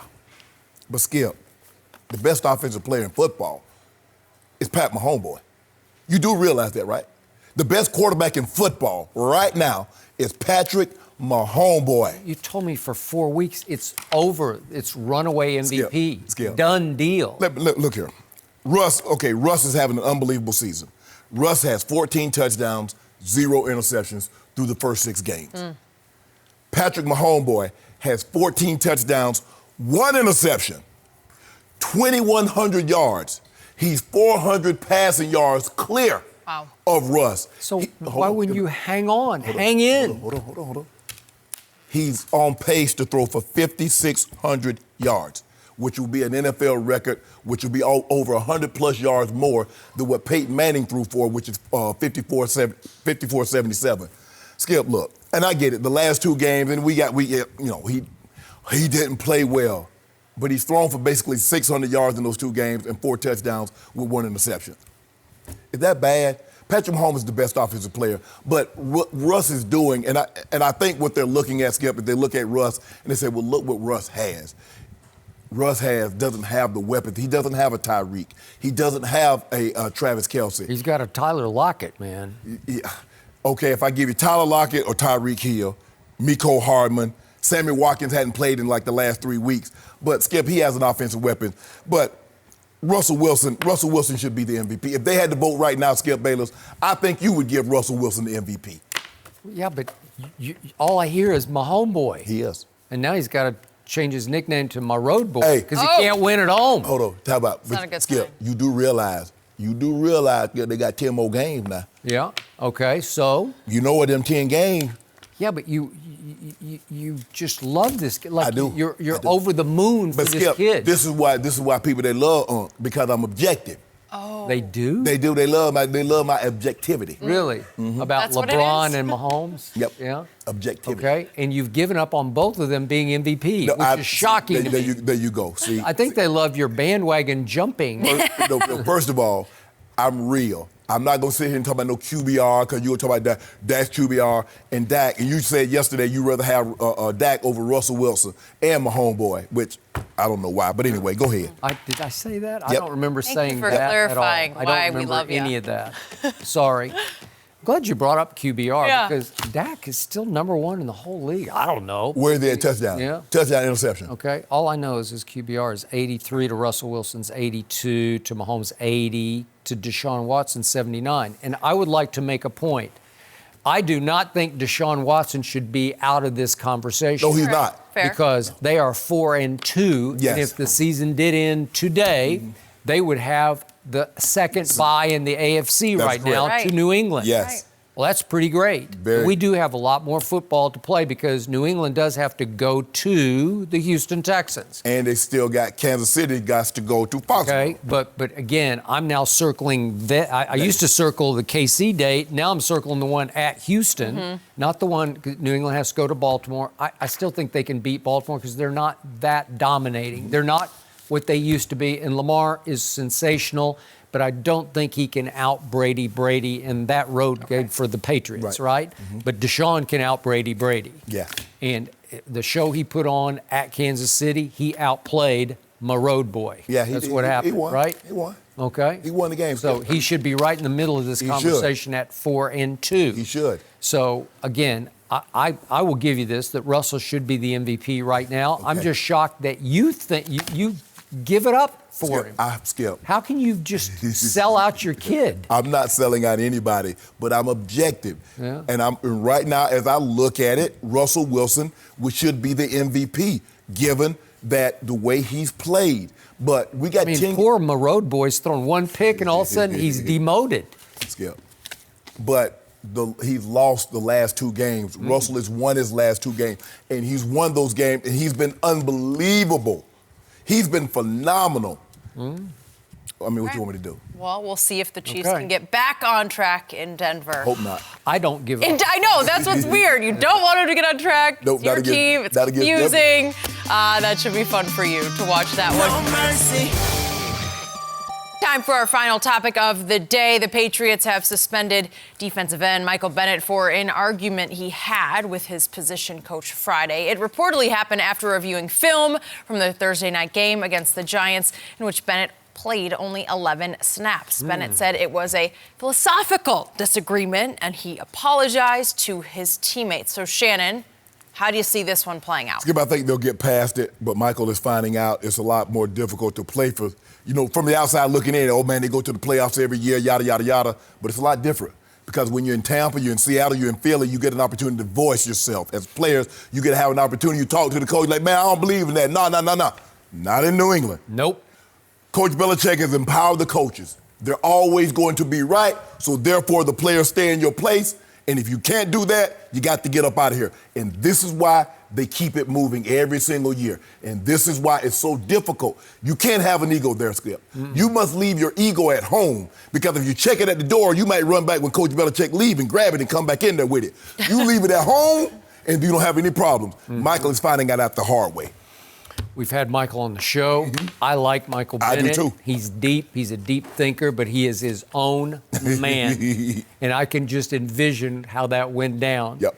Because Brett Bielema, who I met old days at ESPN, he's kind of his own man too, and he's kind of a tough old school guy. And boy, once that clash started, I could see it would just go. Neither man is backing down. Nope. And to your point, Coach Belichick will intervene and say, enough of this. So here's how I see this. I don't think Michael has been as valuable to them as they thought they needed him to be, because all of a sudden Chase Winovich, who you knew at Michigan, has come alive, man. As a rookie, he's got the second most sacks on the team. Jamie Collins has been way better than I'll bet Coach Belichick thought he would in his second go-round with New England. Correct. So now you got those sacks going on. Kyle Van Noy is he's like a Defensive Player of the Year candidate himself. And Adam Butler from Vanderbilt University is right there tied with Michael Bennett at 2.5 sacks. So they're getting sacks from everywhere, and they don't really need production tolerance, this guy. So I'm going to guess that maybe they would wait until after the trade deadline, because if you cut him right now, he's a free agent. Right. And they would have to worry that Baltimore or Houston or Kansas City would say, oh, we'll take that guy because we get to turn him back on you. Right. But after the trade deadline, then he's got to go through the waivers, and maybe a weaker team, one of the bottom feeders would claim him. Well, you might be right, Skip, but I think the thing is Michael is understanding. Remember, Chris Long said, I love it here in New England, but I want to play football. You got to play football their way, Skip. Yes. And Michael is used to kind of like freelancing a little bit. Certain way. No mercy. Thanks for listening to the Undisputed Podcast. I'm Jenny Taft. Join us again at the same time tomorrow morning, 9:30 Eastern. We'll see you then. Fox Sports 1 of 1.